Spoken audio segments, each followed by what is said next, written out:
আলহামদুলিল্লাহ নাহমাদুহু ওয়া নুসাল্লি আলা রাসূলিহিল কারীম আম্মা বা'দ। আলহামদুলিল্লাহিল্লাযী আকরামানা বিল ইসলাম ওয়া আ'আজ্জানা বিল ঈমান ওয়া জা'আলানা মুওয়াহহিদিন গায়রা দাল্লিন ওয়া লা মুদিল্লিন আম্মা বা'দ।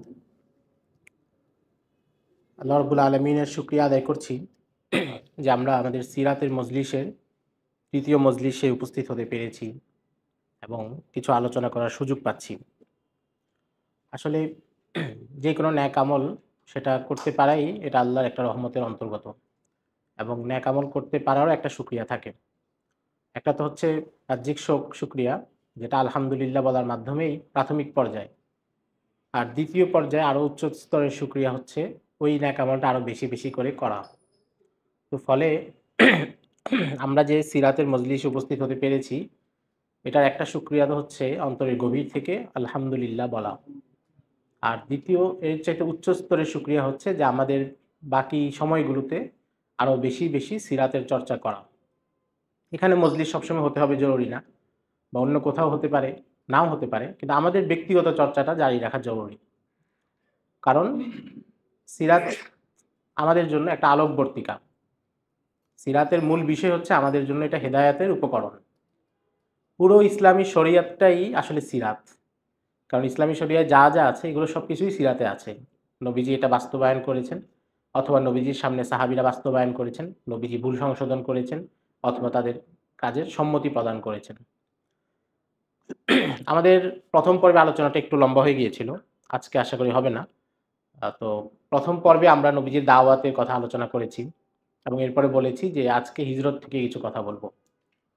তো হিজরতের একটু পেছন থেকে যদি ২-১ টা ঝলক আমরা একটু দেখি, আপনারা দেখবেন যে ৫ম হিজরিতে নবীজি সাহাবীদেরকে হিজরতের অনুমতি দেন প্রথম।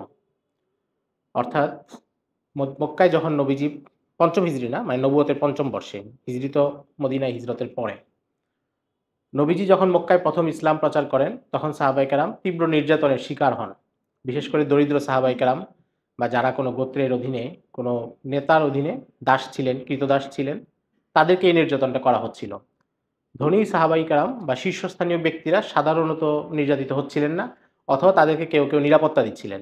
তখনকার যুগে আরবে একটা বৈশিষ্ট্য ছিল যে কোনো সম্ভ্রান্ত ব্যক্তি যদি কারো ব্যাপারে বলে দিত যে সে আমার নিরাপত্তা প্রাপ্ত, তখন ওই লোককে আক্রমণ করা মানে হচ্ছে ইনাকে আক্রমণ করা, যিনি এই কথা বলছেন। সাধারণত এটা করা হতো না। কেউ কাউকে নিরাপত্তা দিলে তাকে আর আঘাত করা হতো না। তো মক্কায় এটা ঘটেছিল যে প্রথম দিকে অনেক সাহাবায়ে কেরামকে অনেক কাফেররাও নিরাপত্তা দিয়েছিল। যেমন আবু বকর রাদিয়াল্লাহু তাআলা আনহুকে ইবনু দাগিনা নামে এক লোক, তিনি হচ্ছে নিরাপত্তা দেন। উনিও প্রথমবার আবিসিনিয়া হিজরত করতে চেয়েছিলেন। পরে ওই লোক তাকে ফিরিয়ে নিয়ে আসে। বলল যে, "আপনি সম্ভ্রান্ত মানুষ, আপনার কেন ভয়? আপনাকে আমি নিরাপত্তা দিচ্ছি।" তো এটা হচ্ছে একটা রীতি ছিল যে কিছু, কিছু কাফেররাও এই উপকারটা করেছে। তো ৫ম হিজরিতে যখন নির্যাতনের মাত্রা অনেক বেড়ে যায়, তখন নবীজি সাহাবীদেরকে আবিসিনিয়ায় হিজরত করার অনুমতি দেন।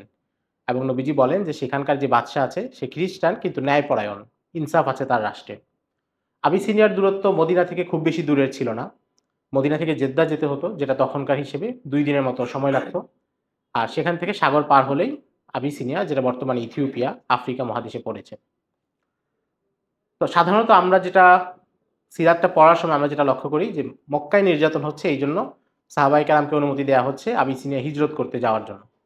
কিন্তু প্রথমবার যারা হিজরত করেন তাদের সংখ্যা ছিল ১২।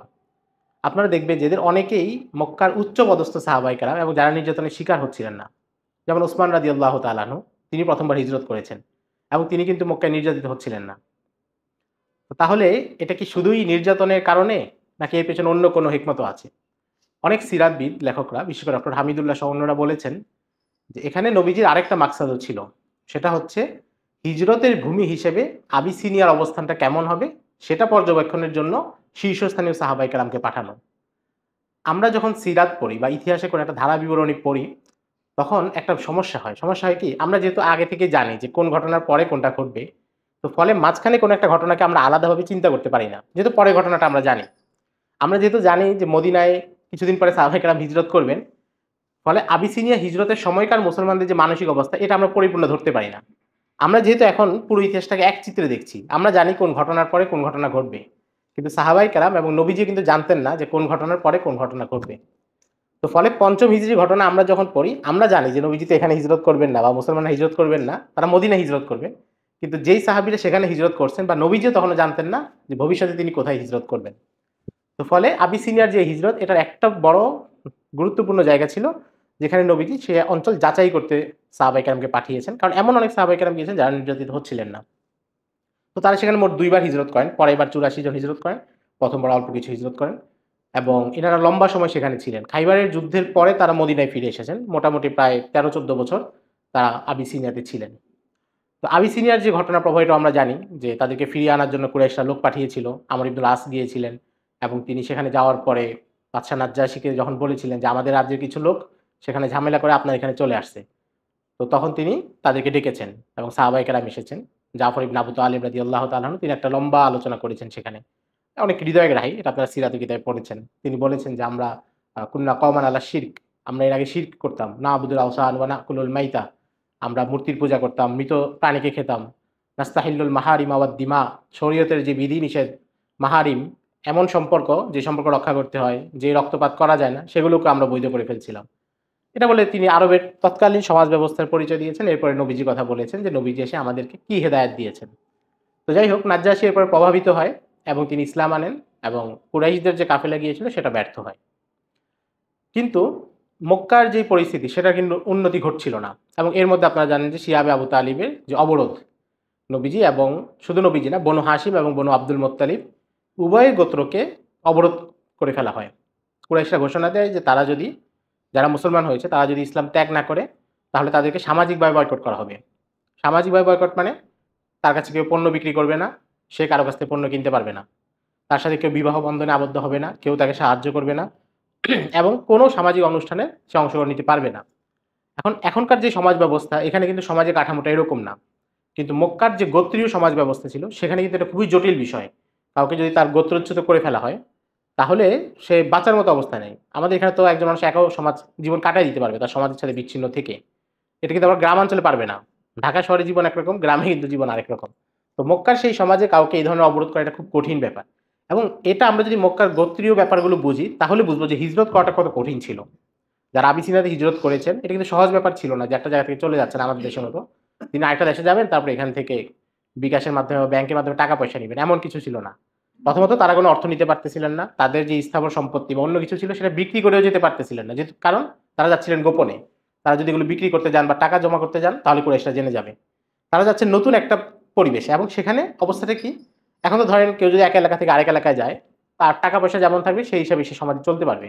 কিন্তু গোত্রীয় সমাজে এটা না। গোত্রীয় সমাজে কেউ যদি কোনো গোত্রের লোক না হয়, একদম বাহিরের লোক হয়, তাহলে সে হলো সমাজে থার্ড ক্লাস নাগরিক, তৃতীয় শ্রেণীর নাগরিক। সে প্রধান ২ ক্যাটাগরিতে পড়বে না, কারণ ওই ক্যাটাগরি হচ্ছে গোত্রগুলোর জন্য বরাদ্দ। তো ফলে তারা এমন একটা জায়গায় যাচ্ছিলেন যেখানে তারা এখান থেকে টাকা পয়সা নিতে পারতেছেন না, সেখানকার ভাষা ছিল ভিন্ন, আরবের ভাষা একরকম, আফ্রিকার ভাষা আরেক রকম। পরিপূর্ণ একটা নতুন জায়গায় তারা হিজরত করে গিয়েছেন। তার মানে এটা খুব সহজ বিষয় না, হিজরতটা অনেক বড় পরীক্ষা এই জন্য। তো যখন কুরাইশরা এইভাবে অবরুদ্ধ করলো এবং তারা একটা চুক্তিনামা লিখে কাবায় ঝুলিয়ে দেয় এবং তারা প্রথমে হচ্ছে বনু আব্দুল মোত্তালিব, বনু আব্দুল মোত্তালিব মানে হচ্ছে আব্দুল মোত্তালিবের সন্তান এবং তার সন্তানরা যারা আছে যে বংশটা, এখানে সবাই মুসলমান হয়নি তখনও, অনেকে অমুসলিম ছিল, এবং বনু হাশিম মানে আব্দুল মোত্তালিবের বাবার থেকে যে বংশ ছড়িয়েছে, এই ২ গোত্রকে তারা বলে দেয় যে তোমরা যদি মোহাম্মদকে নিরাপত্তা দাও, নিরাপত্তা তুলে নাও। নিরাপত্তা কেন? এর আগ পর্যন্ত ছিল যে কুরাইশরা যদি নবীজিকে আক্রমণ করে হত্যা করে, নাউজুবিল্লাহ, তাহলে হচ্ছে নবীজির বংশের মুসলিম অমুসলিম সবাই তাদের বিরুদ্ধে আক্রমণ করবে। এটা গোত্রীয় সমাজের বৈশিষ্ট্য। এজন্য তারা বলে যে তোমরা তার নিরাপত্তা তুলে দাও। আর যদি নিরাপত্তা তুলে না দাও তাহলে তোমাদের এই ২ গোত্রকেই আমরা বয়কট করব, মুসলিম অমুসলিম নির্বিশেষে। তো আবু তালিবের কাছে যখন এই প্রস্তাব আসলো উনি বলেন যে ঠিক আছে তোমরা যা পারো করতে পারো। তিনি এটা মেনে নিলেন এবং মেনে নিয়ে মক্কার বাইরে উপত্যকার পাশে তার একটা নিজস্ব জমি ছিল, সেখানে তিনি ২ বংশের লোকজনকে নিয়ে চলে গেলেন। তো ২ গোত্রের যারা ছিল বনু হাশিম এবং বনু আব্দুল মোত্তালিব, সকল সদস্যের উপর এই বয়কট সমানভাবে কার্যকর হলো। শুধু মুসলিম না, মুসলিম অমুসলিম সবাই। শুধু একজন বাদে, সে হচ্ছে আবুল আহাব। আবুল আহাব বলল যে আমি আমার গোত্রের সাথে নাই, আমি তোমাদের সাথে আছি। এটা বলে সে আলাদা হয়ে গেল, সে মক্কায় থাকতো। বাকি সবাই শিহাবে আবু তালিবে চলে গেলেন এবং সেখানে তারা প্রায় ২.৫ বছর ছিলেন। প্রচন্ড কষ্ট হয়েছে সেখানে, খাবার দাবার ছিল না। এক পর্যায়ে তারা গাছের লতা পাতা বা গাছের ছাল এগুলো খেয়েছেন, মানে পশু পাখি যে খাদ্য খায় সেটাও খেতে বাধ্য হয়েছেন নবীজি এবং অন্যরা।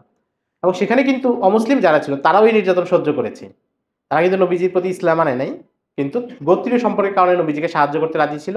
এই জন্য তারাও নির্যাতনের শিকার হয়েছে। তখনও ওই সময়টাতে বাহির থেকে কোনো পণ্য সেখানে যেতে পারতো না।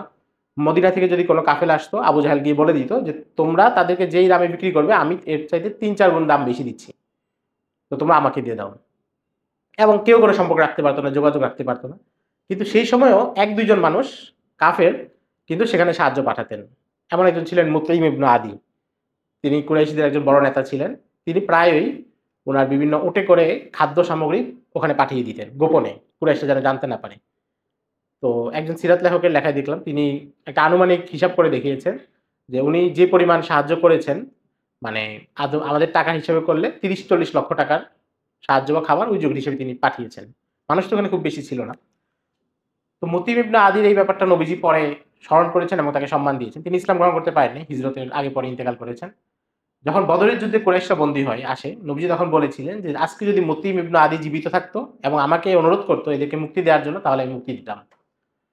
তো এই যে অমুসলিমদের দ্বারাও কিন্তু এই ধরনের সাহায্য নবীজি পেয়েছেন, মুসলমানরা পেয়েছে। এবং এটা যেই কোনো সমাজেই কিছু মানুষ এমন থাকে যে হয়তো ইসলাম গ্রহণ করে নাই, কিন্তু সে হচ্ছে সমাজের আবু তালিব বা সে হচ্ছে মুতিম ইবনু আদি। তো যিনি দাওয়াতের কাজ করবেন এই মানুষগুলোকে তিনি চিনতে হবে। সিরাত থেকে আমরা যেটা একটা শিক্ষা পাই যে কোনো প্রতিকূল পরিবেশে কোনো দায়ী যখন কাজ করবেন, তিনি হচ্ছে তার সমাজের মুতিম ইবনু আদি এবং আবু তালেব যারা, তাদেরকে চিনবেন এবং তাদের সাথে কিছু পরিমাণ সাহায্য বিনিময় করবেন প্রতিকূল পরিস্থিতিতে। যেখানে তার অন্য কোনো অবলম্বন নেই, সেখানে এই ধরনের সাহায্যগুলোকে বোঝা এটাও একটা জরুরি। তো এটা হচ্ছে এই অবরোধদের ঘটনা। অবরোধের মুক্তিটা হয় আপনারা জানেন, আমি এটার জন্য বিস্তারিত বলছি না। অবরোধের মুক্তি হয় আল্লাহ রাব্বুল আলামিনের কর্তৃক ফয়সালা থেকেই। এমনি মুতিম ইবনে আদি অন্যরা চিন্তা করছিলেন যে আমাদের আত্মীয় তাদেরকে এভাবে অবরোধ করা হচ্ছে এবং এটা আমরা সবাই পছন্দ করছি এমন না, শুধু আবু জাহেল বা তার মতো ১-২ জনের গোয়ার্তুমির কারণে এটা হচ্ছে। তো তারা নিজেরা গোপনে গোপনে অনেকে সলা পরামর্শ করে তারা বললেন যে আমরা এটা ভেঙে ফেলবো, আমাদের যে চুক্তি হয়েছে এটা ভেঙে ফেলবো। এর মধ্যে আল্লাহ রাব্বুল আলামিন নবীজিকে জানিয়ে দিলেন যে তারা যেই চুক্তিপত্র লিখে কাবার গায়ে ঝুলিয়ে রেখেছে সেটা পোকা খেয়ে ফেলেছে। তো চুক্তিপত্রে যদি না থাকে এটার অস্তিত্ব থাকবে না। তো যাই হোক, পরে মুসলমানরা বের হয়ে আসলেন। আর কুরাইশরা আবার নতুন করে অবরোধ করার সাহস পায়নি, কারণ হচ্ছে তাদের মধ্যে একটা দ্বিধাদ্বন্দ্ব দেখা গিয়েছিল। যেহেতু পরস্পরের প্রত্যেকে আত্মীয় ছিল, তো তাদের একাংশ বলতেছিল যে না, এদেরকে আমরা এভাবে নির্যাতন করা উচিত হবে না। এই অবরোধের কিছুদিন পরেই আবু তালিব ইন্তেকাল করেন এবং উম্মুল মুমিনিন খাদিজাতুল কুবরা রাদিয়াল্লাহু তাআলা আনহা ইন্তেকাল করেন। নবীর জন্য এটা খুবই দুঃখের ঘটনা ছিল। এটা হচ্ছে ১০ম হিজরি, ১০ম নবুয়তের ১০ম বছর, যেটাকে নবীজি আমুল হুজন বলেছেন, দুঃখের বছর। কারণ আবু তালিবের সাথে নবীজির যে সম্পর্ক একদম ছোটবেলা থেকে, এবং ইসলামের প্রতি আবু তালিবের যে এই ১ম দিক থেকেই যে কোরবানি এবং ত্যাগ, এবং নবীজিকে তিনি যেভাবে সাহায্য করেছেন, তিনি ইসলাম গ্রহণ করেননি। নবীজির জন্য তো এটা খুবই কষ্টকর বিষয় ছিল। এবং সম্ভবত পুরা সিরাতের সবচেয়ে হৃদয় বিদারক দৃশ্যগুলোর মধ্যে একটা হচ্ছে আবু তালিবের শেষ মুহূর্তটা। যখন নবীজি সংবাদ পেয়ে দ্রুত ঘরে এসেছেন, এসে দেখলেন যে আবু জাহেল এবং অন্যরা বসা। তখন তিনি চাচাকে বলেছেন যে আপনি ইসলাম আনেন। তো আবু জাহেল বলল যে তুমি কি আব্দুল মুত্তালিবের ধর্ম ছেড়ে দিবে? তো আবু তালিব জানতেন, তার ভাতিজার ব্যাপারে তিনি জানতেন যে তিনি নবী, কিন্তু তিনি প্রকাশ্যে ঘোষণা দেন নাই এবং ইসলাম গ্রহণ করেন নাই। আব্দুল্লাহ ইবনে আব্বাস রাদিয়াল্লাহু তাআলা আনহু একবার জিজ্ঞাসা করেছিলেন যে নবীজিকে যে আবু তালিবের ফায়সালা কি হবে? তখন নবীজি বলছেন যে তিনি যেহেতু ইসলামে অনেক সাহায্য করেছেন, এইজন্য সবচেয়ে কম শাস্তি তাকে দেয়া হবে জাহান্নামে। জাহান্নামে সবচেয়ে কম শাস্তি দেওয়া হবে, তাকে একটা আগুনের জুতা পরানো হয়েছে যেটার কারণে তার মাথার মগজ সেটা টগবগ করে ফুটছে। অর্থাৎ শাস্তি থেকে মুক্তি নাই, যেহেতু ঈমান আনেন নাই। অনেক বাতিল ফিরকা তারা হচ্ছে বিশ্বাস করে, আমাদের দেশেও আছে শিয়ারা কিংবা আরো অনেকে, তারা হচ্ছে বিশ্বাস করে যে আবু তালিব হচ্ছে মুসলিম ছিলেন। এবং এটা হচ্ছে তাদের একটা তর্কের বড় জায়গা। আমাদের দেশের রাজবাড়ীতে একটা বড় ফিরকা আছে, মেদিনীপুর গ্রুপ, পুরো রাজবাড়ী জেলায়, আপনারা জানেন যদি কেউ থাকেন ওখানকার। তাদের হচ্ছে বিরাট বিরাট কিতাব আছে ৫০০-৬০০ পৃষ্ঠার, যে আবু তালিব মুসলমান ছিলেন এটা প্রমাণের জন্য বিরাট বিরাট কিতাব লেখা। তো কিন্তু আহলুস সুন্নাহ ওয়াল জামাতের নির্ভরযোগ্য বিশ্বাস এবং আকীদা হচ্ছে যে আবু তালিব ইসলাম গ্রহণ করেন নাই। এটা অনেক হাদিস থেকেই স্পষ্ট। আবু তালিবের মৃত্যুর ফলে নবীজির প্রথম সমস্যা হলো যে তিনি একজন মিত্র হারালেন। এতদিন পর্যন্ত তিনি আবু তালিবের নিরাপত্তায় ছিলেন। কুরাইশরা যখনই তাকে কিছু করতে আসতো, আবু তালিব তাদেরকে বাধা দিতেন। কিন্তু আবু তালিবের মৃত্যুর পরে এই নিরাপত্তাটা নবীজির কাছ থেকে উঠে গেল। তখন নবীজি চিন্তা করলেন যে মক্কায় কিংবা মক্কার বাইরে অন্যদের কাছ থেকে কোনো নিরাপত্তা নেওয়া যায় কিনা। এই চিন্তা থেকে তিনি তায়েফে গেলেন এবং আপনারা জানেন যে তায়েফে নবীজিকে আঘাত করা হলো, রক্তাক্ত করা হলো। এবং নবীজি বলছেন যে আমার জীবনে ২টা দিন সবচেয়ে কষ্টের, একটা হচ্ছে উহুদের দিন, একটা হচ্ছে তায়েফের দিন। বরং তাইফের দিনটা আরো বেশি কঠিন ছিল। উহুদের দিন তো নবীজি যখন আহত হয়েছেন তখন সাহাবায়ে কেরাম তার পাশে ছিলেন এবং জীবন বাজি রেখে লড়েছেন। আর তাইফে নবীজি একা ছিলেন, নবীজির সাথে যায়েদ ইবনুল হারিসা রাদিয়াল্লাহু তাআলা আনহু ছিলেন। তাদের দুজনকে নির্যাতন করা হয়েছে, তাড়িয়ে দেওয়া হয়েছে। তো নবীজি সেখান থেকে এসেছেন। কিন্তু ওই মুহূর্তে জিবরাইল আলাইহিস সালাম এসে নবীজির কাছে বলেছিলেন যে, "আপনি দোয়া করুন, তাহলে যে ২ পাহাড় আছে, ২ পাহাড় মিশিয়ে দিয়ে এদেরকে এটার মধ্যে মিশিয়ে মেরে ফেলা হবে।" নবীজি বলছেন যে, "না, আমি আশা করি তাদের মধ্য থেকে নতুন কোন কওম আসবে যারা ইসলাম গ্রহণ করবে, হিদায়াতের উপর থাকবে।" অর্থাৎ নবীজি সেই সময়েও তার ধৈর্য, তার যে মহব্বত এবং রহমত সেটা থেকে সরে যান নাই। তখনও তাদের প্রতি তিনি অনুগ্রহ করেছেন। যেহেতু পরপর ৩ টা ঘটনা ঘটলো, খাদিজাতুল কুবরার ইন্তেকাল, যিনি নবীজির সবচেয়ে আ অত্যন্ত প্রিয় স্ত্রী ছিলেন, এবং আবু তালিব, যার সাথে নবীজির দীর্ঘ সময়ের সান্নিধ্য এবং অনেক বেশি অনুগ্রহ ছিল নবীজির প্রতি, তিনি ইন্তেকাল করেছেন। আবার তায়েফের ঘটনা, এটাও নবীজির জন্য একটু বড় আঘাত। এজন্য আল্লাহ রাব্বুল আলামিন এর বিপরীতে নবীজিকে একটা পুরস্কার দিলেন, সেটা হচ্ছে ইসরা বা মিরাজ। তো মেরাজের যে ঘটনা, এটা যতটা বেশি মানে জ্ঞানতাত্ত্বিক, এর চাইতে বেশি হচ্ছে আবেগের জায়গা। মানে কেউ যদি মিরাজের ঘটনাটা কল্পনা করে যে আল্লাহ রাব্বুল আলামিন নবীজিকে কি একটা সফর করিয়েছেন। বাইতুল মাকদিস, মসজিদুল হারাম থেকে বাইতুল মাকদিস, আবার সেখান থেকে ঊর্ধ্বাকাশ পর্যন্ত, এবং যা কিছু ভ্রমণ করিয়েছেন, যেটা অন্য কোনো নবীর সাথে এমনটা হয় নাই। শুধু বিশেষ এই বৈশিষ্ট্য নবীজিকে দিয়েছেন। এবং আমরা দেখি যে নবীজির মনের একটা তৃপ্তি দেওয়ার মতো ঘটনা সফরের প্রত্যেক জায়গায় আছে। নবী যখন বাইতুল মাকদিসে গিয়েছেন তখন তিনি ইমামতি করেছেন, সকল আম্বিয়া তার পিছনে নামাজ পড়েছেন। একটা বিশেষ সম্মান। এরপরে তিনি ঊর্ধ্বাকাশে গিয়েছেন। আল্লাহ রাব্বুল আলামিনের সাথে তার আলোচনা হয়েছে। বিস্তারিত এটা হাদিসে নাই, কিন্তু আল্লাহ রাব্বুল আলামিনের দিদার পেয়েছেন এবং কথা বলেছেন, এগুলো তো পাওয়াই যায়। এই পুরো সফরটাই হচ্ছে একটা অলৌকিক সফর, এবং নবীজির এক বিশেষ মুজিজা, এবং নবীজির যে মানসিক অবস্থা তখন ছিল, এখান থেকে নবীজি মন আনন্দিত করে দেওয়ার মতো। এবং উম্মত হিসেবে আমাদের জায়গা হচ্ছে যে আমাদের কাছে এটা অনেক আবেগের। নবীজির একটা বিশেষ সম্মান প্রাপ্তি এবং এক বিশেষ বৈশিষ্ট্য, এটা অনেক আবেগের। এজন্যই শরফুদ্দীন বুসরি উনার কবিতায় উনি এই মিরাজের ঘটনাটা বর্ণনা করেছেন। এটা আমার কাছে খুব সুন্দর লাগে। উনি বলেন যে, "ওমান হুয়াল আয়াতুল কুবরা লি মুতাবিরিন, ওমান হুয়ান নিয়ামাতুল উজমা লি মুগতানামিন, সারাইতা মিন হারামিন লাইলান ইলা হারামিন, কামা সারাল বাদরু ফি দাজিম মিনাজ জুলামি।" উনি মেরাজের ঘটনাকে চিত্রায়িত করতেছেন যে, আপনার মেরাজের সফরটা কেমন ছিল? রাতের অন্ধকারে চাঁদ যখন একদিক থেকে আরেক দিকে যায়, আকাশের এক পাশ থেকে আরেক পাশে যায়, চাঁদের যে শুভ্রতা, অন্ধকারে সেটা যেমন এক পাশ থেকে আরেক পাশে যায়, আপনার বাইতুল্লাহ থেকে বাইতুল মাকদিসের সফরটাও যেন এমন। পুরো পৃথিবী অন্ধকার, কিন্তু আপনি একটা আলোর রশি বা আলোর রেখার মতো কেমন যেন বাইতুল্লাহ থেকে বাইতুল মাকদিসের দিকে যাচ্ছেন। এটা হচ্ছে উনি মিরাজের ঘটনাকে এভাবে বলছেন। মিরাজের ঘটনার পরে কিন্তু সমস্যার মূল যে সমস্যা ছিল যে নবীজির মিত্র দরকার, শক্তিশালী মিত্র যারা নবীজিকে নিরাপত্তা দিবে, নবীজির পাশে থাকবে, সেটা কিন্তু এখনো পাওয়া যায়নি। নবীজি তখনও দাওয়াত দিয়ে যাচ্ছেন। মক্কায় হজের মৌসুমে প্রত্যেকটা বাজারে যান। নতুন আরব গোত্র যারা আসে তাদের সবার সাথে দেখা করেন। ইবনে শিহাব জোহরি রাহিমাহুল্লাহ বলছেন যে নবীজি প্রায় ২৩ টা বা ২৪ টা গোত্র আরবের যারা ছিল তাদের কাছে দাওয়াত নিয়ে গিয়েছেন। ইসলামের দাওয়াত দিয়েছেন। কেউ ইসলাম গ্রহণ করে নাই। বনু আমের একটা গোত্র এসেছিল। তাদেরকে নবীজি যখন বললেন, তো তারা বলল যে, "আমরা যদি ইসলাম গ্রহণ করি, আপনার সাথে থাকি, তাহলে কিছুদিন পর আপনি যখন লড়াই জয়লাভ করবেন, তখন নেতৃত্ব কাদের হাতে যাবে? অর্থাৎ আপনি যখন লড়াই জিতে যাবেন, তখন কি নেতৃত্ব আমাদের কাছে রাখবেন? না আপনি নিয়ে নিবেন?"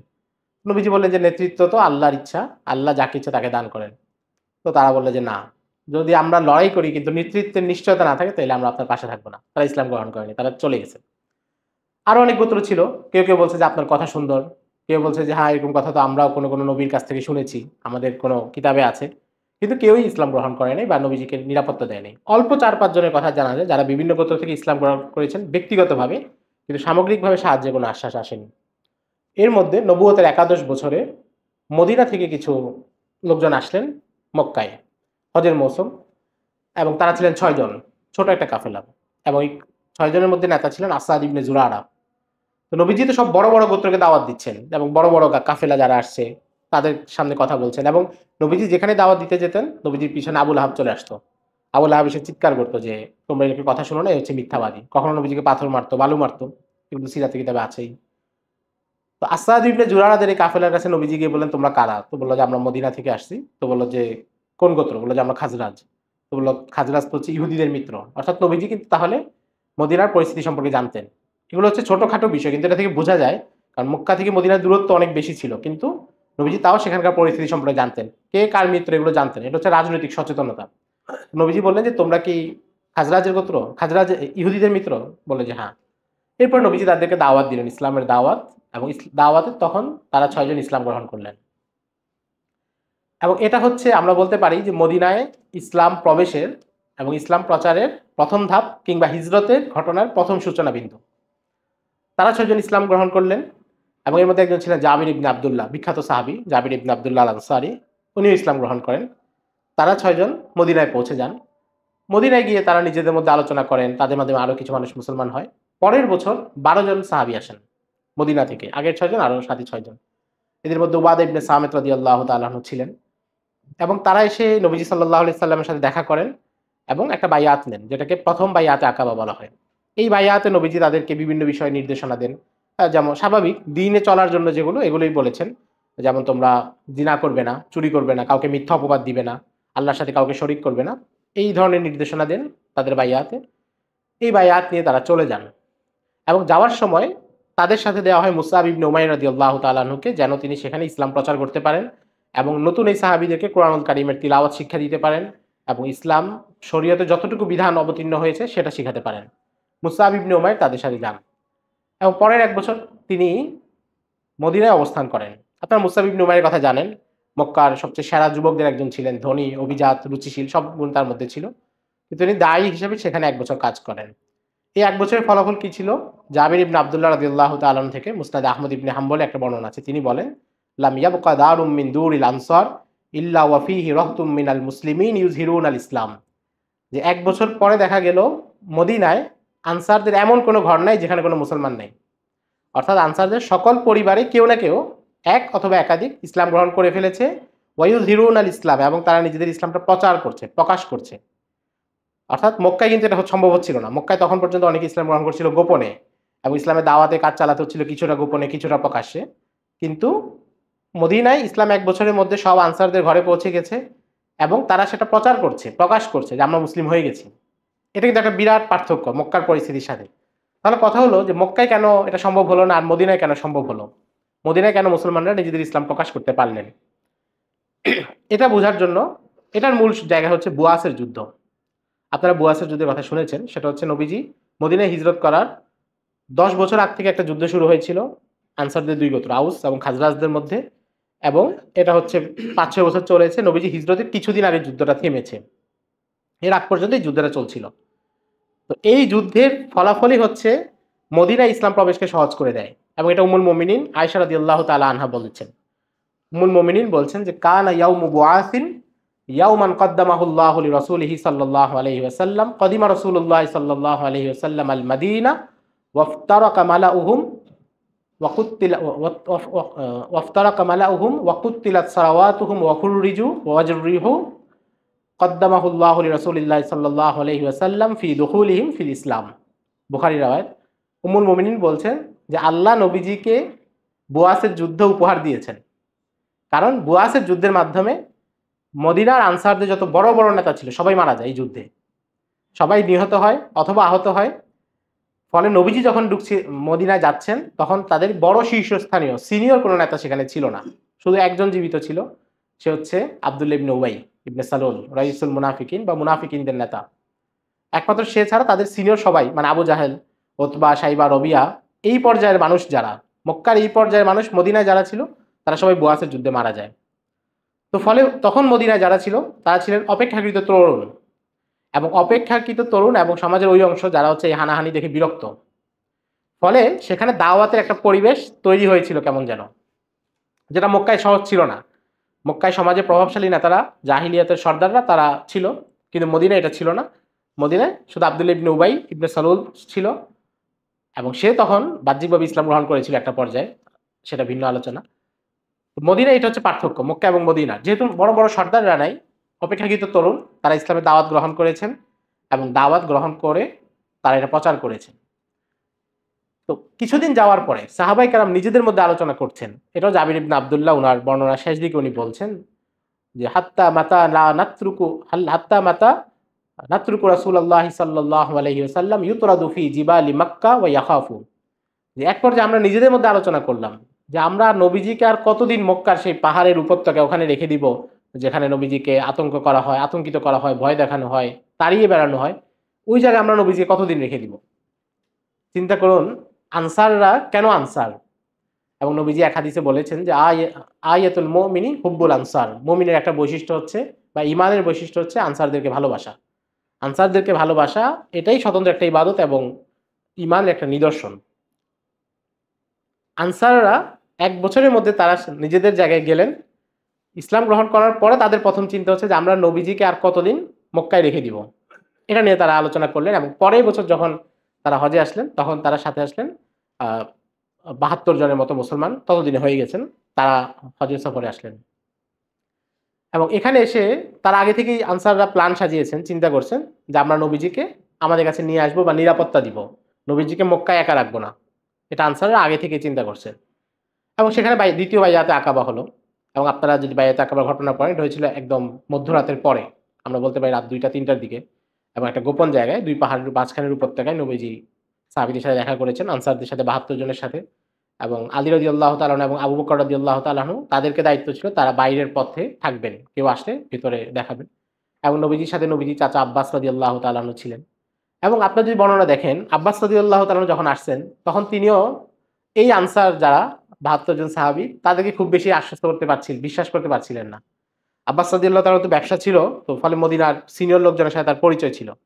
কিন্তু এখানে যারা ছিল বেশিরভাগই কিন্তু যুবক ধরনের ছিল। এবং উনি বলছেন যে আমি এটা কাদেরকে দেখতেছি, এরা তো আহদাস, এরা তো তরুণ, এদের আমি কাউকে চিনি না, কাজে আমার কেন যেন ভয় হচ্ছে।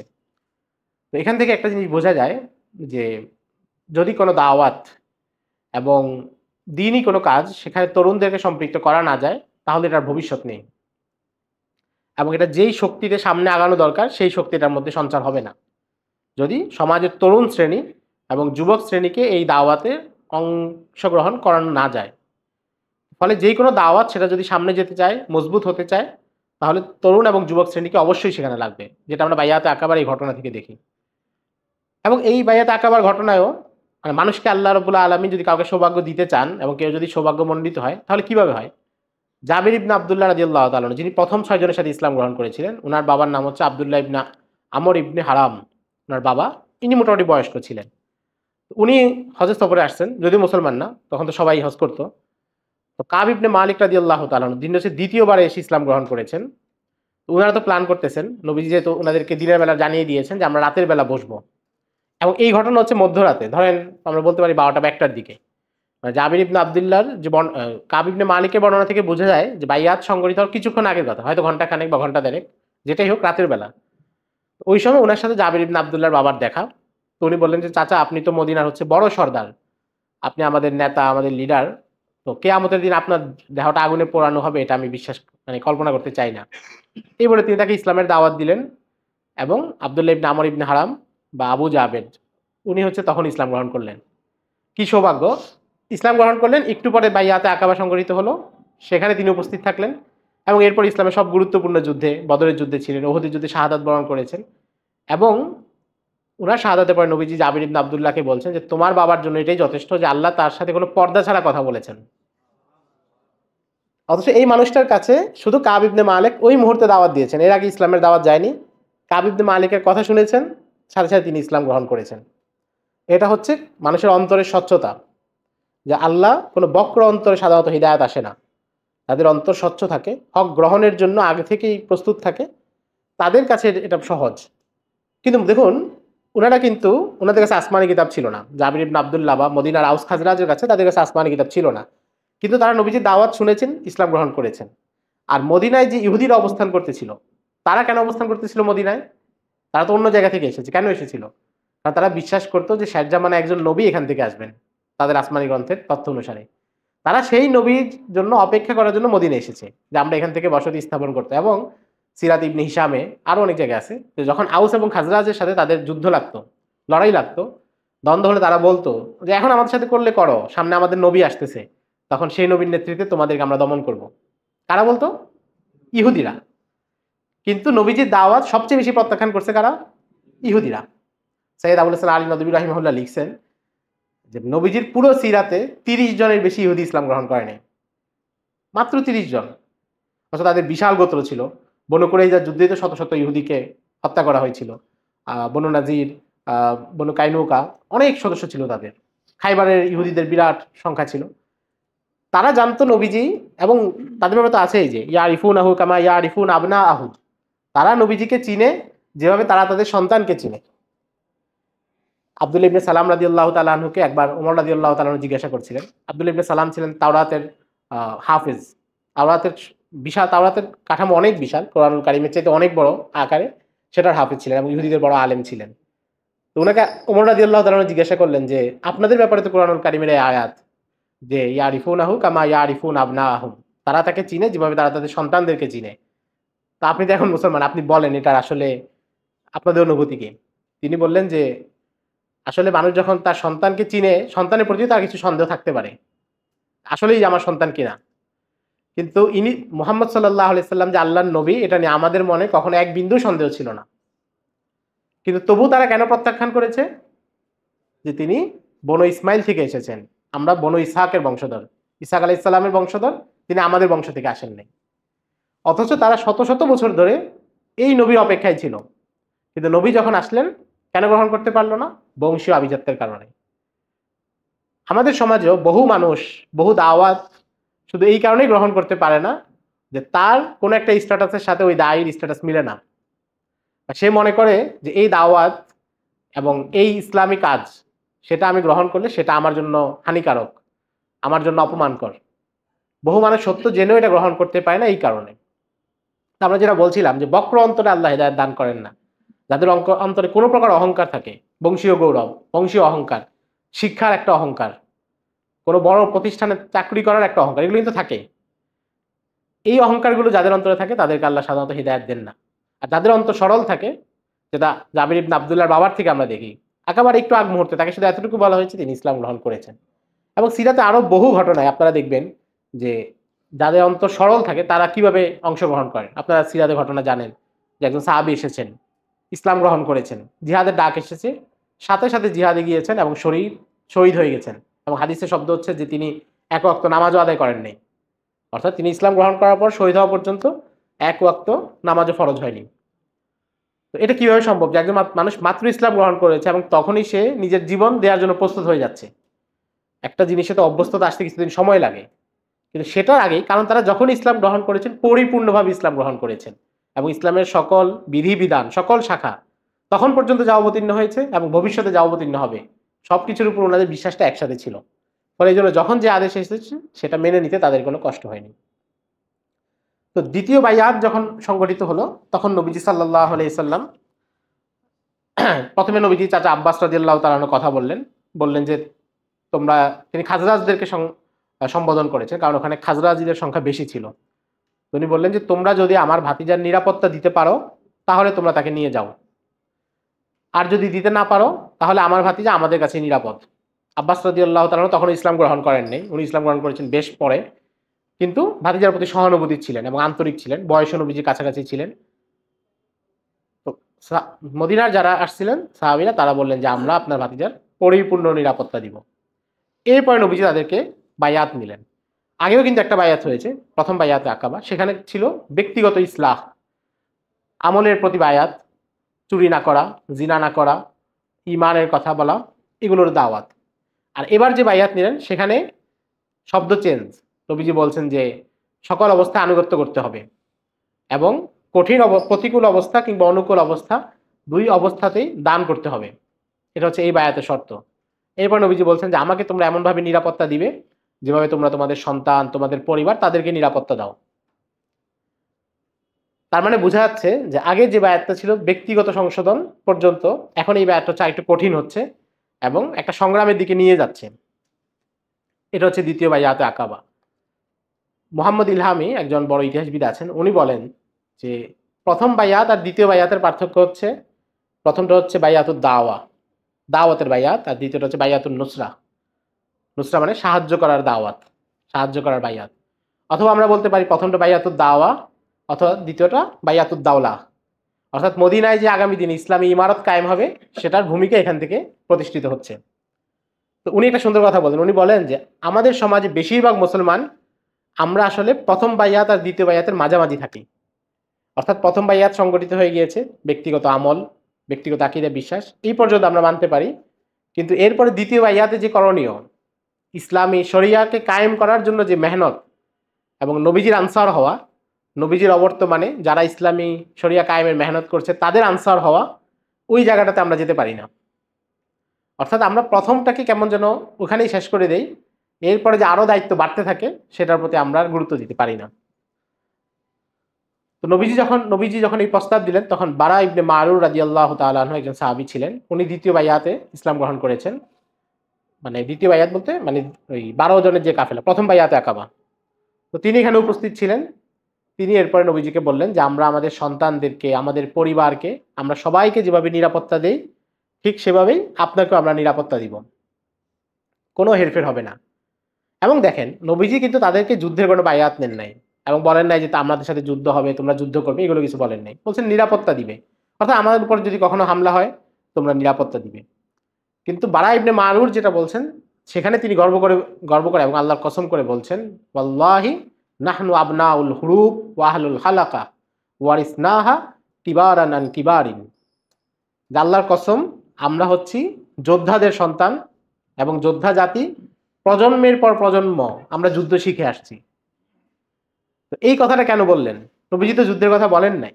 তার মানে হচ্ছে তারা বুঝতে পেরেছিলেন যে আগামী দিনে আমরা যে নবীজিকে নিরাপত্তা দিব, তাহলে কুরাইশদের সাথে আমাদের সংঘাত অনিবার্য, এবং মক্কায় নবীজির যত শত্রু সবাই আমাদেরও শত্রু হয়ে যাবে আজকের পর থেকে।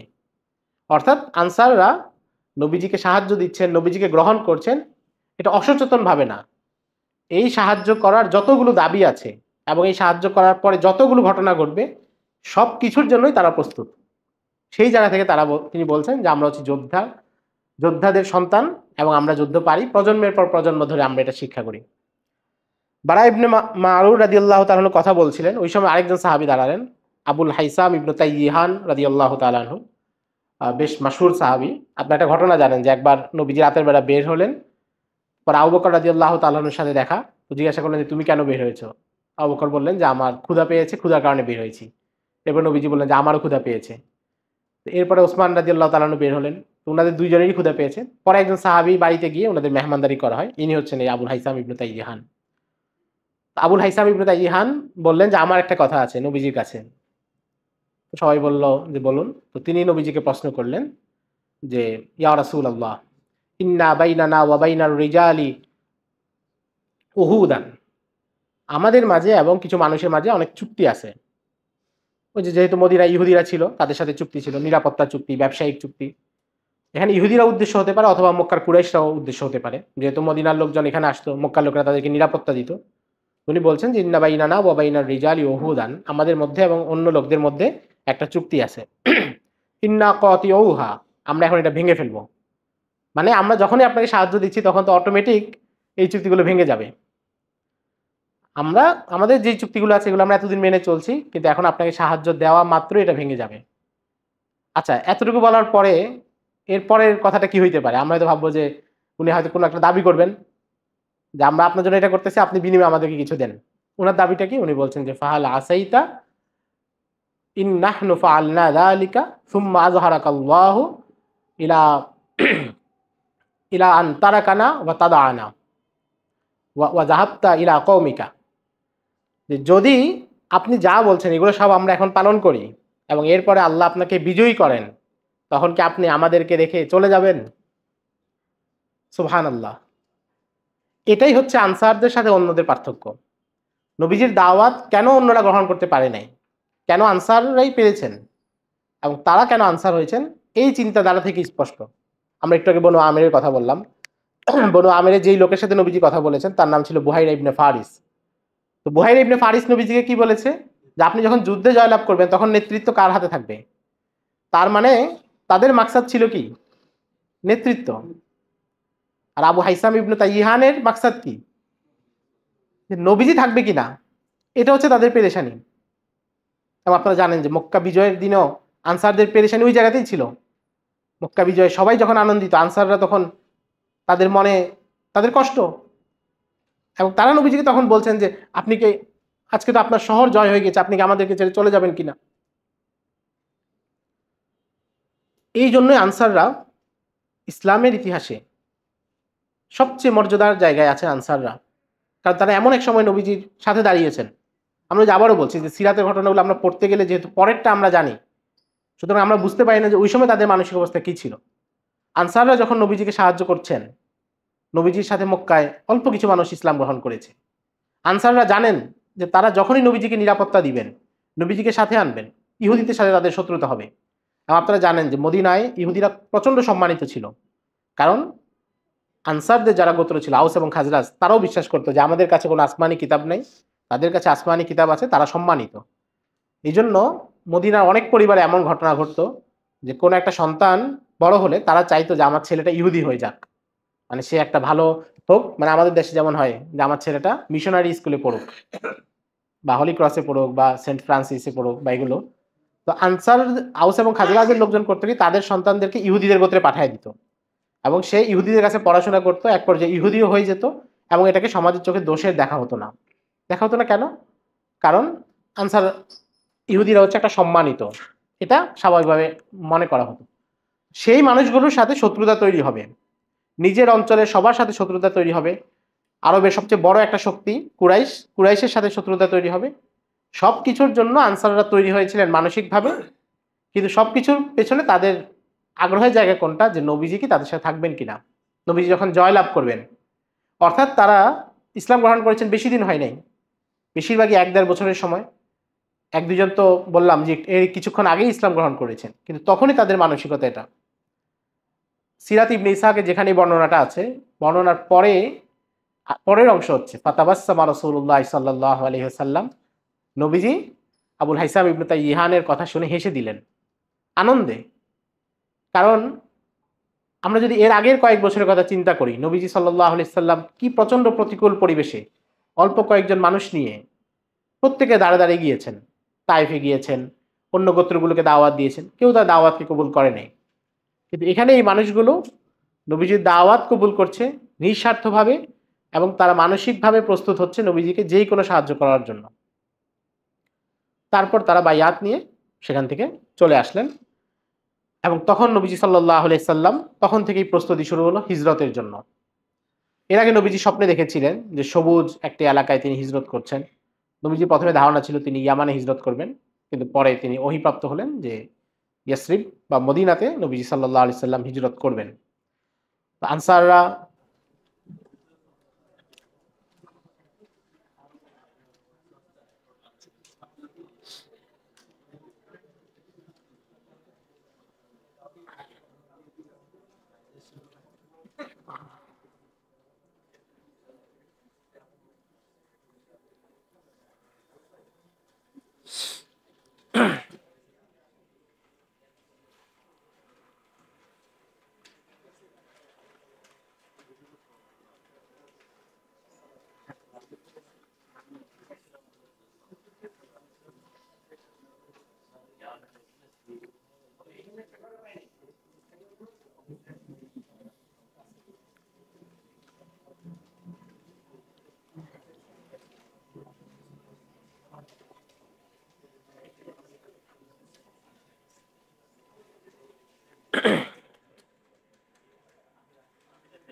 বিসমিল্লাহির রহমানির রহিম। আমরা হিজরত পর্যন্ত আলোচনা করেছি।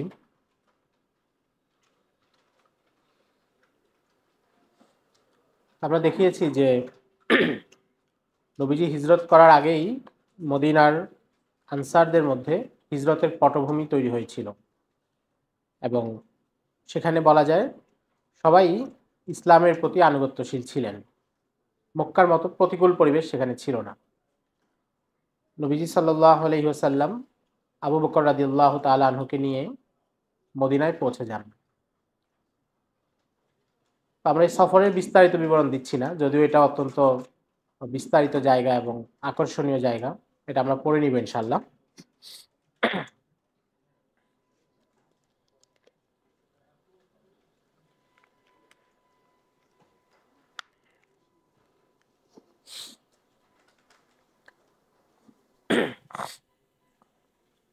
নবীজি মদিনায় পৌঁছে প্রথম কয়েকটা কাজ করেন এবং এটাকে আমরা বলতে পারি যে কোনো ইসলামী সমাজের ভিত্তিপ্রস্তর স্থাপন।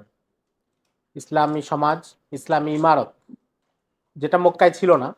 মক্কায় ইসলামটা ছিল মক্কার যে কুরাইশ কাফেররা আছে অনেকটা তাদের ছায়ায়, এবং সেই জন্য ইসলাম পরিপূর্ণ বিকশিত হতে পারছিল না। কিন্তু এখন নবীজি এমন একটা ভূখণ্ডে এসেছেন যেখানকার মানুষ তার আনসার, এবং এখানে ইসলামের যে কোনো বিধিবিধান বাস্তবায়ন করা অনেক বেশি সহজ মক্কার তুলনায়। নবীজি প্রথম যে কাজটা করেন মক্কায় পৌঁছে সেটা হচ্ছে তিনি মসজিদে নববী নির্মাণ করেন। এবং মসজিদে নববী নির্মাণকে আমরা বলতে পারি যে শুধু একটা মসজিদ নির্মাণ না, বরং আগামী দিনে যে ইসলামী ইমারত প্রতিষ্ঠা হতে যাচ্ছে তার একাধিক প্রতিষ্ঠান একই সাথে নির্মাণ করা হচ্ছে। আমাদের এখানে শিরোনাম আছে যে নবীজির শাসন ব্যবস্থা। তো নবীজির শাসন ব্যবস্থায় অনেকগুলো শাখাতেই মসজিদ হচ্ছে একটা গুরুত্বপূর্ণ উপাদান। নামাজের জায়গা হিসেবে তো মসজিদের গুরুত্ব আছেই, কিন্তু একই সাথে মদিনার সমাজে শিক্ষা প্রতিষ্ঠানের জায়গা, সেটাও মসজিদে নববী। সামরিক প্রশিক্ষণের জায়গা, আপনারা জানেন যে মসজিদে নববীর সামনের জায়গায় সাহাবায়ে কেরামের মধ্যে কুস্তি প্রদর্শন হতো, তারা শারীরিক কসরত করতেন। এবং যুদ্ধের সময়ে এটা এক প্রকার সেনাবাহিনীর কার্যালয় বলতে পারি, কারণ সাহাবীরা যখন যুদ্ধে যাওয়ার জন্য নাম লেখাতেন সেটাও মসজিদে নববীতেই লেখানো হতো। এবং নবীজির আদালত, সেটাও মসজিদে নববী ছিল, এখানে বসেই নবীজি বিচার করতেন। এবং নবীজির যে বাজার মনিটরিং বা মার্কেটের অবস্থা যাচাই, সেগুলোর যে গুরুত্বপূর্ণ নির্দেশনা সেগুলো এখান থেকে পরিচালিত হতো। নবীজি আরবের বাইরে বড় বড় শাসকদের কাছে যে চিঠি পাঠিয়েছেন, অর্থাৎ পররাষ্ট্র বিভাগ যেটাকে বলতে পারি, এবং তারা যে চিঠি পাঠিয়েছেন সেটার জবাব যে নবীজি দিয়েছেন, এগুলো মসজিদে নববীতে বসেই দিয়েছেন। অর্থাৎ নবীজি যখন মসজিদে নববী প্রতিষ্ঠা করছেন তখন শুধু একটা মসজিদ বা একটা দালান না, বরং নতুন যে ইসলামী সমাজ এখানে গঠিত হতে যাচ্ছে এবং ইসলামী ইমারত কায়েম হতে যাচ্ছে তার আনুষঙ্গিক অনেকগুলো বিভাগকে তিনি প্রতিষ্ঠা করছেন। এবং সেটা আমরা আর পরে দেখবো যে নবীজি কিভাবে এই বিভাগগুলো পরিচালনা করতেন। নবীজি প্রথম কাজ করেছেন যে এখানে মসজিদে নববী নির্মাণ করেছেন। দ্বিতীয় কাজ করেছেন তিনি আনসার এবং মুহাজিরদের মধ্যে এক প্রকার ভ্রাতৃত্বমূলক সম্পর্ক গড়ে দিয়েছেন, যেটাকে মুআখাত বলা হয়। মুআখাত মানে হচ্ছে মক্কার একজন আনসারের সাথে মদিনার একজন মুহাজিরের একটা সম্পর্ক করে দেওয়া। এবং এটা সবার কাছে নির্ধারিত ছিল যে মক্কার উনার সাথে মদিনার উনার সম্পর্ক। এবং এই সম্পর্কে আনসাররা এতটা উজ্জীবিত ছিলেন, তারা তো শুধু নবীজির প্রতি না বরং মুহাজিরদের প্রতি, পুরো ইসলামের প্রতি তাদের যেই আনুগত্য এবং আস্থাশীল এবং সম্পর্ক, যেটা আমরা একটু আগেও বলছিলাম, তারা এখানে এটার প্রমাণ দিয়েছেন। হযরত আব্দুর রহমান ইবনে আউফ রাদিয়াল্লাহু তাআলা আনহু, যিনি মক্কার একজন শীর্ষস্থানীয় সাহাবী ছিলেন, ধনী ব্যবসায়ী সাহাবী, তিনি যখন মদিনায় আসেন নবীজি তার সাথে সম্পর্ক করে দেন সাদ ইবনে রবি রাদিয়াল্লাহু তাআলা আনহু, যিনি আনসার ছিলেন। সাদ ইবনে রবি প্রথম সাক্ষাতে ওনাকে বলেন যে আমার খেজুর বাগান আছে, আপনি এগুলো দেখেন, এখান থেকে যা আপনার পছন্দ আপনি নিয়ে যেতে পারেন মালিকানা হিসেবে। আমার একাধিক স্ত্রী আছে, আপনার যাকে পছন্দ বলতে পারেন, আমি তালাক দিয়ে দিব, আপনি তাকে বিবাহ করতে পারবেন। আমার ঘর আছে, যেই ঘর আপনার ইচ্ছা আপনি নিয়ে যেতে পারবেন। এটা কোনো সহজ বিষয় না। সকল কিছু, যেই মানুষগুলো 2 দিন আগে অপরিচিত ছিল, মক্কার সব মুহাজিরত আনসারদের কাছে পরিচিত ছিলেন না, কিন্তু তাদেরকে তারা বলছেন যে আমার সবকিছু আপনার কাছে দিয়ে দিলাম, আপনি যেটা ইচ্ছে নিতে পারেন। আব্দুর রহমান ইবনে আউফ বললেন, আমার এগুলো কিছুই দরকার নাই, আমি ব্যবসায়ী মানুষ, আমাকে মদিনার বাজার দেখিয়ে দিন, আমি বাজারে গিয়ে ব্যবসা করব। এগুলো যা দরকার এগুলো আমি নিজেই উপার্জন করে নিয়ে নিতে পারবো। তো তিনি এরপর বাজারে গেলেন, ব্যবসা করলেন। কিন্তু আমরা বুঝাতে যাচ্ছি যে আনসারদের মানসিকতাটা কেমন ছিল। এই জন্য হজরত বেলাল রাদিয়াল্লাহু তাআলা আনহু উনি হজরত ওমর রাদিয়াল্লাহু তাআলা আনহুর শাসন আমলে, অর্থাৎ আমরা বলতে পারি হিজরতের ঘটনার প্রায় 20 বছর পরে একটা সফরে সিরিয়া যাচ্ছিলেন। ওমর রাদিয়াল্লাহু তাআলা আনহু তাকে পাঠাচ্ছিলেন। তো ওমর রাদিয়াল্লাহু তাআলা আনহু তাকে বললেন যে আপনি যদি এই সফরে মারা যান তাহলে আপনার সম্পত্তি এবং আপনার মদিনায় যে সম্পদ আছে এগুলো কে পাবে? তো উনি বললেন যে আমার এই সম্পদ পাবে আবু রুয়াইহা, একজন আনসারী সাহাবী। কারণ তার সাথে নবীজি আমার ভ্রাতৃত্বের বন্ধন করে দিয়েছিলেন এবং তিনি এখন পর্যন্ত এই সম্পদ অটুট রেখেছেন, কাজে আমার সম্পদও তিনিই পাবেন।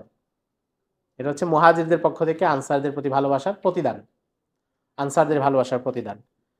এবং একটা নির্ধারিত সময় পর্যন্ত নবীজি এই নির্দেশও দিয়েছিলেন যে কোনো আনসারী সাহাবী যদি মারা যান তাহলে তার নিকটাত্মীয়ের পরিবর্তে তার সাথে মুআখাতে যেই মুহাজির সাহাবী আবদ্ধ আছেন ভ্রাতৃত্বের বন্ধনে, তিনি তার সম্পত্তির মিরাস পাবেন। পরে অবশ্য এই বিধানটা রহিত হয়ে যায়।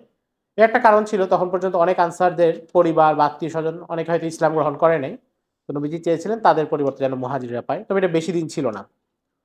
তো নবীজি দ্বিতীয় কাজ করেছেন মুআখাতের সম্পাদন, এবং এটার মানে হলো যে প্রত্যেকের সাথে প্রত্যেকের বন্ধনটা আরো অনেক বেশি গভীরভাবে মজবুত হয়ে যায়।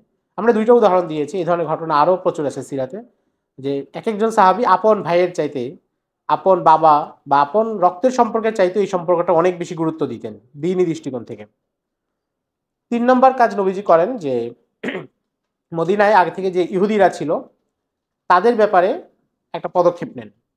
আমরা বলেছি যে ইহুদিদের বড় 3টা গোত্র ছিল, বনু কাইনুকা, বনু নাজির, বনু কুরাইজা, যারা হচ্ছে মদিনা আগে থেকে অবস্থান করছিল। এবং তারা আসছিল কেন মদিনায়? শেষ নবীজির অপেক্ষায় থাকার জন্য। এবং হজের সফরে একবার নবীজি মদিনার এক ব্যক্তিকে দাওয়াত দিলেন। দাওয়াত পাওয়ার পরে নবীজি যখন তাকে ইসলামের কথা বললেন, তো তিনি বললেন যে হ্যাঁ, আমাদের এলাকার ইহুদিরা তো এই কথাই বলে শেষ নবীজির ব্যাপারে। তারপরে লক্ষণগুলো পর্যন্ত মিলে যাচ্ছিল, কিন্তু তারা ইসলাম গ্রহণ করতে পারেনি কেন? যে তিনি ইসহাকের বংশধর থেকে এসেছেন, এই কারণে। তো নবীজি বুঝতে পারলেন যে ইহুদিরা হচ্ছে আগামী দিনে এখানকার মদিনায় যে ইমারত কায়েম হবে, ইমারত প্রতিষ্ঠিত হবে। আমি মানে সচেতনভাবে রাষ্ট্র শব্দটা বলছি না, কারণ রাষ্ট্র যে আধুনিক সংজ্ঞা সেটার সাথে ইসলামী ইমারতের অনেকগুলো পার্থক্য আছে, এমনি বলা যায় বোঝার জন্য, বাকি তাও আমরা আপাতত এটাকে ইমারত বলি, ইমারা বলি। তো ইসলামী যে ইমারা, সেটার সাথে এই ইহুদিদের একটা সংঘাত অনিবার্য, কিংবা তাদের দিক থেকে মুসলমানদের একটা ঝুঁকি থাকবে। এই জন্য নবীজি দ্বিতীয় কাজ করেন যে তাদের সাথে একটা চুক্তি করেন, যেটাকে আমরা সাধারণত মদিনা সনদ হিসেবে চিনি। তো মদিনা সনদ শব্দটা অনেক নতুন, পেছনে ইসলামী ইতিহাসে এটাকে আল কিতাব অথবা সহিফা এই নামেই বলা হয়েছে। মদিনা সনদটা হচ্ছে 2টা ধাপে বিভক্ত। এর প্রথম অংশ হচ্ছে মুসলমানদের সাথে আনসার ইহুদিদের কি সম্পর্ক হবে, অর্থাৎ মদিনার যে ইসলামী ইমারত তার সাথে ইহুদিদের সম্পর্কটা কি হবে, ইহুদিরা কতটুকু নিরাপত্তা পাবে, আবার কখন তারা মুসলমানদেরকে সাহায্য করবে, এই সম্পর্কের ধারা নিয়ে প্রায় 20টা বা 22টা ধারা হচ্ছে এই অংশে। আর দ্বিতীয় অংশ হচ্ছে আনসার এবং মুহাজিরদের যে সম্পর্ক বিভিন্ন গোত্রের সাথে, সেটা নিয়ে। তো মুহাদ্দিসিনে কেরামের মতে প্রথম অংশ যেটা, অর্থাৎ মুসলমানদের সাথে ইহুদিদের সম্পর্ক, এটা সম্পাদন হয় বদরের যুদ্ধের আগে। আর আনসার এবং মুহাজিরদের মধ্যে যে অংশ, এটা আরো একটু পরে 4র্থ বা 5ম হিজরির দিকে এটা লেখা হয়। এবং মদিনা সনদটা লিখিত হয়েছিল, মোটামুটি 46টা ধারা এখানে আছে। এখানে মোটা দাগে যেই বিষয়টা ছিল ইহুদিদের সাথে, সেটা হচ্ছে যে ইহুদিরা মুসলমানদের এই নতুন ইমারতে তারা নিরাপত্তা পাবে, বিনিময়ে তারা কখনো এই শাসন ব্যবস্থা বা এই যে এখানে হুকুমত কায়েম হচ্ছে এটার বিরুদ্ধে বিদ্রোহ করবে না, মুসলমানদের কোনো শত্রুর সাথে হাত মিলাবে না, এবং মুসলমানদের বিরুদ্ধে কোনো প্রকার উস্কানি দিবে না। আর বিপরীতে তারা যদি কখনো আক্রান্ত হয়, তাদের উপর যদি অন্য কেউ আক্রমণ করে, তাহলে মুসলমানরা তাদেরকে নিরাপত্তা দিবে। এবং আপনারা জানেন যে খাইবারের যুদ্ধের সময় ইহুদিরা এই প্রতিশ্রুতি কিন্তু ভঙ্গ করেছিল। তারা মক্কার কুরাইশদেরকে উস্কে যুদ্ধে নিয়ে এসেছে, তাদের সাহায্য করতে চেয়েছে, এবং বনু কুরাইজাকে যে শাস্তি দেওয়া হয় সেটা ছিল এই দেশদ্রোহীদের কারণেই, যে তারা হচ্ছে তাদের সাথে আগে যে চুক্তি ছিল সেটা ভঙ্গ করেছে। তো মদিনা সনদ হচ্ছে আমরা বলতে পারি নবীজির শাসন কাঠামোর একদম প্রথম দিকের একটা দলিল, যেটার মাধ্যমে তিনি নিজের শাসন ব্যবস্থার ভিত্তিটা স্থাপন করছেন। কিন্তু আমাদের দেশে বা বিভিন্ন জায়গায় মদিনা সনদ নিয়ে নানা ধরনের কথা বলা হয়। একটা খুব কমন বক্তব্য আছে, রাষ্ট্র চলবে মদিনা সনদ দিয়ে। এটা বাংলাদেশে অনেকে বলেছে, পাকিস্তানের পারভেজ মোশাররফ বলেছে, এরপরে ইমরান খান বলেছে, আরো অনেকে বলেছে। এটা একটা হাওয়াই কথা। কারণ মদিনা সনদ হচ্ছে একটা সাময়িক চুক্তি এবং এটা একটা নির্ধারিত সময় পর্যন্তই ছিল, এরপর এটা চালু ছিল না। এবং আরো সহজ করে বললে এটা ছিল নির্দিষ্ট কিছু গোত্রের সাথে, ইহুদিদের সাথে, আনসার এবং মুহাজিরিনদের সাথে। এখানে পরিপূর্ণ রাষ্ট্র ব্যবস্থার যে উপাদানগুলো, শাসন ব্যবস্থার উপাদানগুলো, সেগুলো কিন্তু কিছুই নাই। তো মদিনা সনদকে অনেকে সংবিধান অর্থে বলেন, কিন্তু আসলে মদিনা সনদ সংবিধান বলতে আমরা যেটা বুঝি, বা মানে শব্দটার প্রতি, শব্দকে সংবিধান নাও যদি বলি, মানে একটা শাসন ব্যবস্থা পরিচালনার যে নিয়ম নির্দেশিকা দরকার, মদিনা সনদ সেটা ছিল না। মদিনা সনদ হচ্ছে একটা, আমরা বলতে পারি নিরাপত্তা চুক্তি কিংবা রাজনৈতিক মিত্রতা, সেটার একটা সম্পর্ক। কিন্তু এটাকে যারা এখানে বলতে চায় যে রাষ্ট্র চলবে মদিনা সনদে, আসলে ব্যাপারটা এমন না যে তারা মদিনা সনদ মেনে চলবে। মূলত এটা বলে তারা বলতে চায় যে দেশে ইসলামী হুকুমত কায়েম হবে, এটা স্বপ্ন দেখাতে চায় আর কি, রাজনৈতিক স্বার্থে ব্যবহার করে। তো এটার একটা প্রান্তিকতা দেখা যায় কি, অনেকে আবার এটা বিরোধিতা করতে গিয়ে মদিনা সনদকে অস্বীকার করেন যে এটার কোনো ভিত্তি নাই বা এটা প্রমাণিত না। কিন্তু এটার ভিত্তি আছে এবং খুব মজবুতভাবেই প্রমাণিত। ডক্টর আকরাম জিয়া উমারি ইরাকের একজন বড় সিরাত গবেষক ছিলেন, এখনো আছেন, শাহ ফয়সাল অ্যাওয়ার্ড পেয়েছেন। তো উনি দেখিয়েছেন যে মদিনা সনদের অনেকগুলো ধারা, মানে যারা আপত্তি করেন তারা করেন কি, তারা বলেন যে মদিনা সনদের পুরো যে বর্ণনাটা, এটা হচ্ছে ইবনে ইসহাকের সূত্রে আসছে, ইবনে ইসহাক যেহেতু দুর্বল একটু, তো কাজে এটা পরিত্যাজ্য। আকরামজি উমারি দেখিয়েছেন যে না, এটা শুধু ইবনে ইসহাকের সনদে না, বরং এখানে অনেকগুলো ধারা, এটা সরাসরি কুতুবে সিত্তা, বুখারী, মুসলিম, আবু দাউদ, তিরমিজি, নাসাই, এখানেই পাওয়া যায়। তো 46টা ধারার মধ্যে অন্তত 40টা ধারাই বিভিন্ন হাদিসের গ্রন্থে পাওয়া যায়, তার মানে এটার অস্তিত্ব প্রমাণিত। ধারাবাহিকতা নিয়ে কথা হতে পারে যে এই চুক্তি প্রথম না দ্বিতীয়, সেটা ভিন্ন কথা, কিন্তু মদিনা সনদের অস্তিত্ব প্রমাণিত। কিন্তু একই সাথে এটা শাসন ব্যবস্থার একটা প্রাথমিক পদক্ষেপ এবং একটা রাজনৈতিক চুক্তি, মিত্রতা, কিন্তু এটাই চূড়ান্ত গন্তব্য না, বা শাসন ব্যবস্থার মূল কাঠামো এখানে নির্ধারিত হয়নি। তো নবীজি তৃতীয় কাজ করলেন কি, যে মদিনার যে সমাজ, সেটাকে ইহুদিদের কাছ থেকে সাময়িকভাবে নিরাপদ করলেন এবং ইহুদিদেরকে একটা জায়গায় সীমাবদ্ধ করে দিলেন। এবার হচ্ছে এখানে যে বসতি, এখানে যে জনমানুষ, তাদেরকে গড়ে তোলার ব্যবস্থা। একটা সমাজ কিভাবে গঠন হয়, বিশ্বের নানা অঞ্চলে মানুষ, নানা সমাজ দর্শন আছে নানা জনের কাছে, কিন্তু মুসলমানদের যে সমাজ দর্শন, সেখানে প্রথম হচ্ছে ব্যক্তিগত তরবিয়া। ব্যক্তিগত তরবিয়তের মাধ্যমেই মুসলমানদের সমাজটা গঠন হয়, অর্থাৎ প্রত্যেককে ইসলামী উলুমে শরিয়ার যে জ্ঞান, অন্তত ফরজাইন ইলমের যে স্তর, এটা প্রত্যেককে দিতে হয়। এই জন্য আপনারা দেখবেন যে সাহাবাই কেরামের মধ্যে সবাই একই মাপের ফকিহ ছিলেন না, বা একই মাপের মুস্তাহিদ ছিলেন না, কিন্তু সবাই দ্বীনকে এবং উলুমে শরিয়াকে বুঝতেন, পুরো দিনটা তাদের সামনে স্পষ্ট ছিল। কিন্তু আমাদের সমাজে যেটা হয়, যে আমরা দিন, পুরো বিষয়টা কি সেটাই ভালো করে জানি না, এবং দিনের উপর অনেকদিন থাকার পরেও দিনের অনেক সাধারণ বিষয় আমরা জানি না। পাক পবিত্রতার মাসাইল হতে পারে, দেখা গেছে আমার কাছে ক্লিয়ার না। মুসাফিরের যে মাসালা, যে আমি ঢাকা থেকে চট্টগ্রাম যাব, ওখানে নামাজটা কিভাবে পড়বো, দেখা যাচ্ছে এই সাধারণ বিষয়টা আমি হয়তো জানি না। কিন্তু এই বিষয়গুলো কিন্তু প্রত্যেকের উপর জানা ফরজ। এটা কেউ বলতে পারবে না যেটা শুধু ঢাকার আলিমরা জানবেন, আমি যখন লাগবে তখন তাদের কাছে জেনে নিব, ব্যাপারটা এমন না। কিছু বিষয় আছে যেগুলো একটু কঠিন, সেগুলো আলেমদের জন্য, যখন কারো দরকার হবে তখন সে জেনে নিবে। কিন্তু প্রাথমিক স্তর সবার জন্য। কারণ কি, কারণ ইসলামে শিক্ষা বা দিন শিক্ষা এটা কোনো অধিকার না। যে কোনো সেকুলার রাষ্ট্রে শিক্ষা হচ্ছে একটা অধিকার, মানুষের মৌলিক অধিকারের মধ্যে পড়ে, 5টা বা 6টা অধিকারের মধ্যে। কিন্তু ইসলামে দিন শিক্ষা হচ্ছে ফরজ। আপনি অধিকার গ্রহণ করবেন কি না করবেন আপনার এখতিয়ারের মধ্যে আছে, ব্যাপারটা এমন না। কারণ আমরা প্রত্যেকে বাধ্য দিন শিক্ষা করার জন্য। নবীজি প্রথমেই সাহাবায়ে কেরামকে দিন শিক্ষার ব্যাপক কার্যক্রম শুরু করলেন। একটা তো আমরা দেখেছি, এর আগে তিনি মুসআব ইবনে উমাইরকে পাঠিয়েছিলেন। এবার যখন মসজিদে নববী প্রতিষ্ঠা হলো, সেখানে নবীজি দর্স শুরু করলেন। কিভাবে দর্স দেওয়া হতো? একটা হচ্ছে নবীজি সাল্লাল্লাহু আলাইহি সাল্লাম নিজেই সাহাবীদেরকে দর্স দিতেন। নবীজি উস্তুনে আবু লুবাবা, মসজিদে নববীর একটা পিলার, সেই পিলারের সামনে নবীজি নফল এবং সুন্নত নামাজ পড়তেন। আমরা যেমন অনেক সময় করে না, যে ফরজ নামাজে যাওয়ার আগে নফল বা সুন্নত পিছনে কোনো একটা পিলারের পেছনে পড়ি, এটা নবীজি সাল্লাল্লাহু আলাইহি সাল্লাম থেকে প্রমাণিত। তো নবীজি ওখানে পড়তেন। আবার এমনি কোনো নফল নামাজও ওই পিলারের পেছনে পড়তেন, খুঁটি, তখন তো পিলার না, খুঁটি। তো খুঁটিতে পড়া শেষে তিনি বসে যেতেন, সাহাবায়ে কেরাম তার সামনে এবং পেছনে বসে যেতেন। ওই যে আমাদের মাহবুব ভাই আজকে অনুষ্ঠানের শুরুতে বলছিলেন যে কাছাকাছি বসা যে আদব, ওইটা নবীজির ওই হাদিস থেকে বোঝা যায়। সাহাবায়ে কেরাম যখন বসতেন, অনেকে নবীজির পেছনেও বসতেন। পরে নবীজি বলছেন যে না, সবাই সামনে বসতে হবে, অর্থাৎ আমি সবার চেহারা দেখতে হবে। তো মজলিসের এটা একটা আদব, যে যিনি কথা বলছেন তার পেছনে না বসা, সামনে থাকা, কাছাকাছি থাকা। তখন নবীজি তাদের কাছে বিভিন্ন বিষয় নিয়ে আলোচনা করতেন। তখনও নিয়মিত ওহী অবতীর্ণ হচ্ছে। তো নবীজি যদি বিকালে বসেন, সকালে যে ওহীটা অবতীর্ণ হয়েছে সেটা তিনি আলোচনা করছেন। রাতে বসলে বিকালের কথা আলোচনা করছেন। নতুন কোনো বিধান আসছে, মাসআলা মাসাইল আসছে, সেটা আলোচনা করছেন। এবং এইজন্য আপনারা দেখবেন যে প্রচুর হাদিসে সাহাবায়ে কেরাম সময় সহ উল্লেখ করেছেন যে এটা আমরা রাত্রেবেলা শুনেছি, এটা সকালে শুনেছি, এটা নামাজের পরে শুনেছি। বিভিন্ন সময় নবীজি, অর্থাৎ এটা কোনো টাইম ছিল না যে শুধু ওই সময় দর্শ দিবেন এমন না। বরং দিনের সবগুলো সময়ই নবীজি তাদের সাথে আলোচনা করতেন। এরপরে নবীজি সাল্লাল্লাহু আলাইহি সাল্লাম যখন ওখান থেকে চলে আসতেন, তখন কিছু সাহাবায়ে কেরাম তারা হচ্ছে নিজেকে ইলমের জন্য ওয়াকফ করে দিয়েছেন। অর্থাৎ আমরা বলতে পারি সাহাবায়ে কেরামের মধ্যেও দুইটা শ্রেণী ছিলেন। এক পক্ষ ছিলেন যারা ইলম অর্জন করাকেই জীবনের পুরো মাকসাদ বানিয়েছেন। যেমন বারা ইবনে মালিক আল আনসারী রাদিয়াল্লাহু তাআলা আনহু, উনি একটা হাদিসে বলছেন যে আমরা কৃষিকাজ করতাম। আমরা ছিলাম মদিনার কৃষক, আমরা কৃষিকাজ করতাম। নবীজিকে শুধু নামাজের সময় পেতাম। এর বাইরে মসজিদে নববীতে অবস্থান করা আমাদের পক্ষে সম্ভব ছিল না।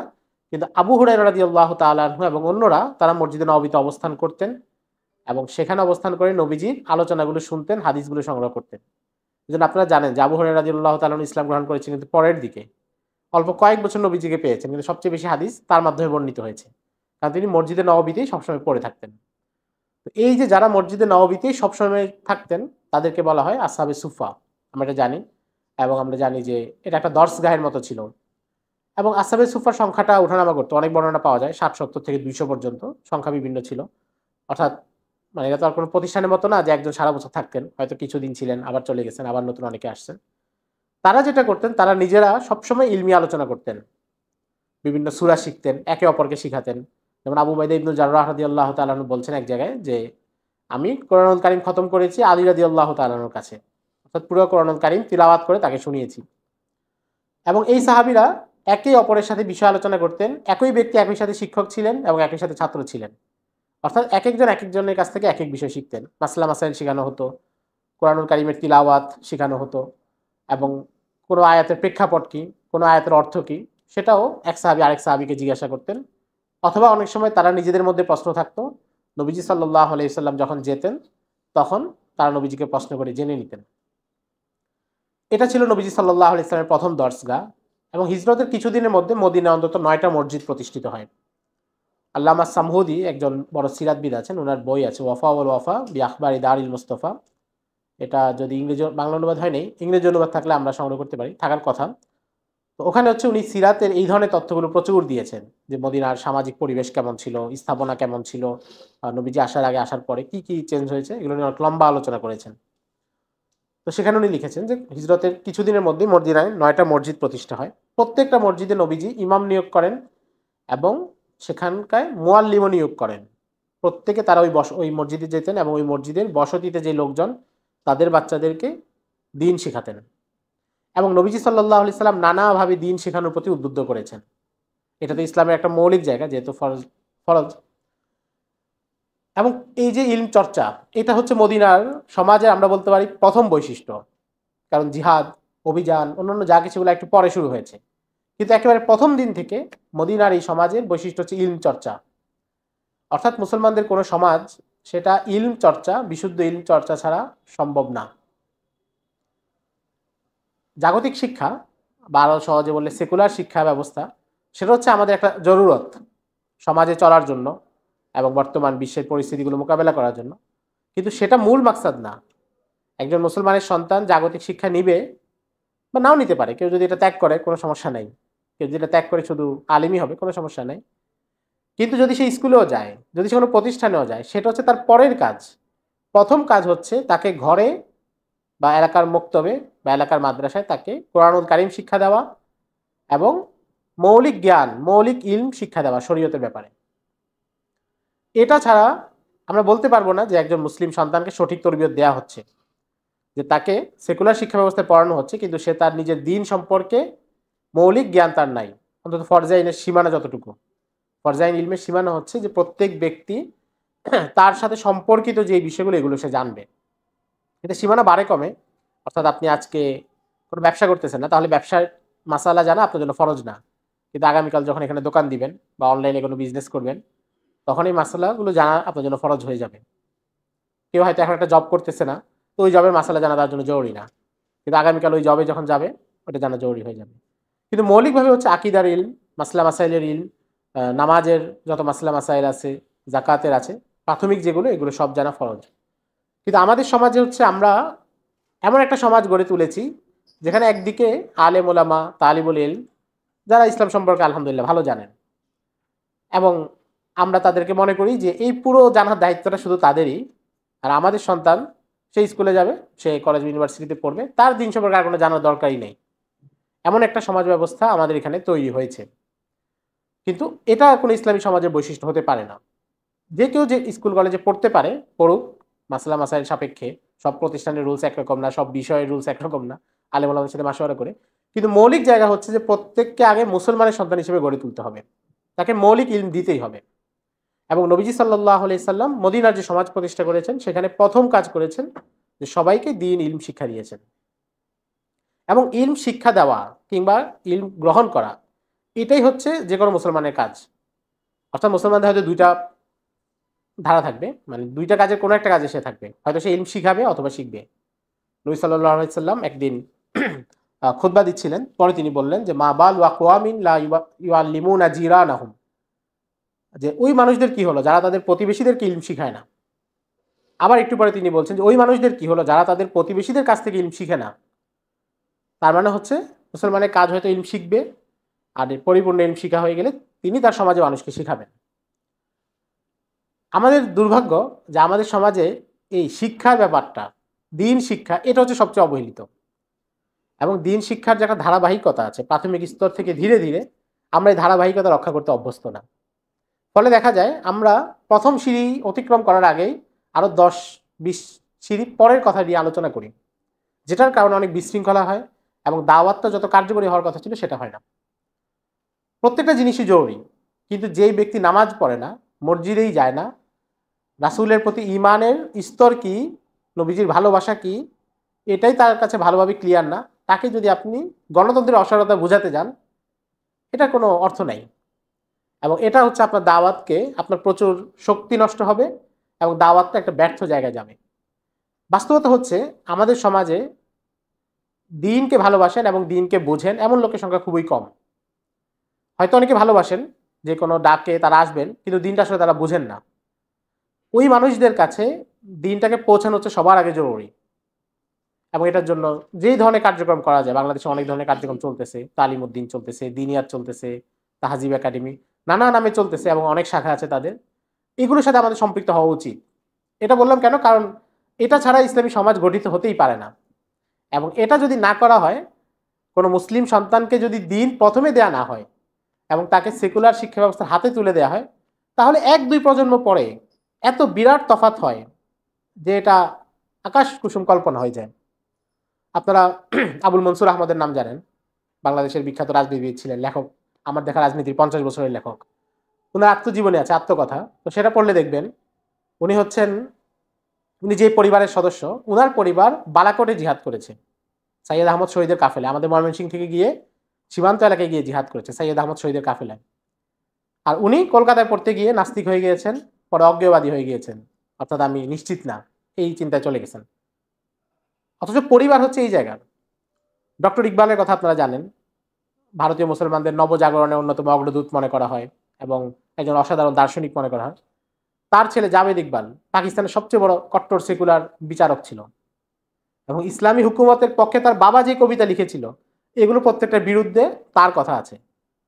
এমন না যে সে বাবাকে খণ্ডন করছে, কিন্তু ওই অবস্থানের বিরুদ্ধে তার অবস্থান আছে।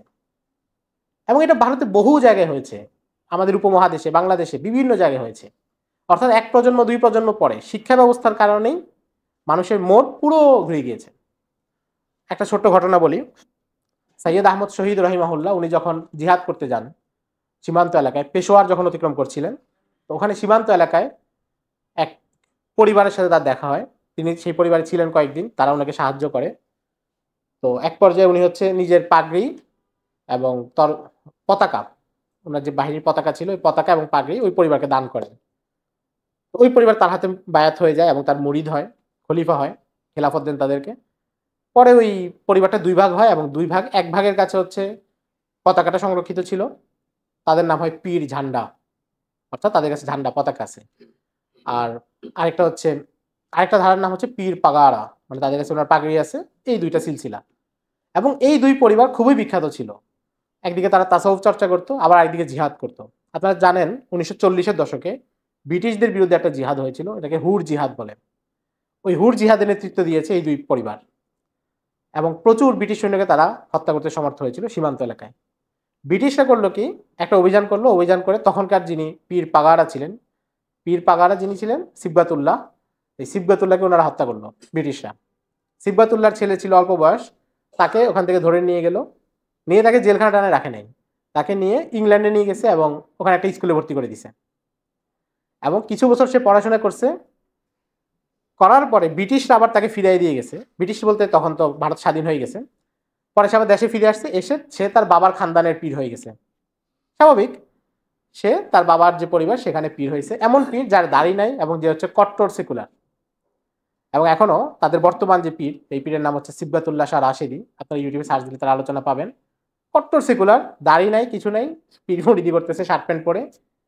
সে হচ্ছে তার বাবার মতো, তার বাবাকে হচ্ছে ব্রিটিশরা পড়াইছে।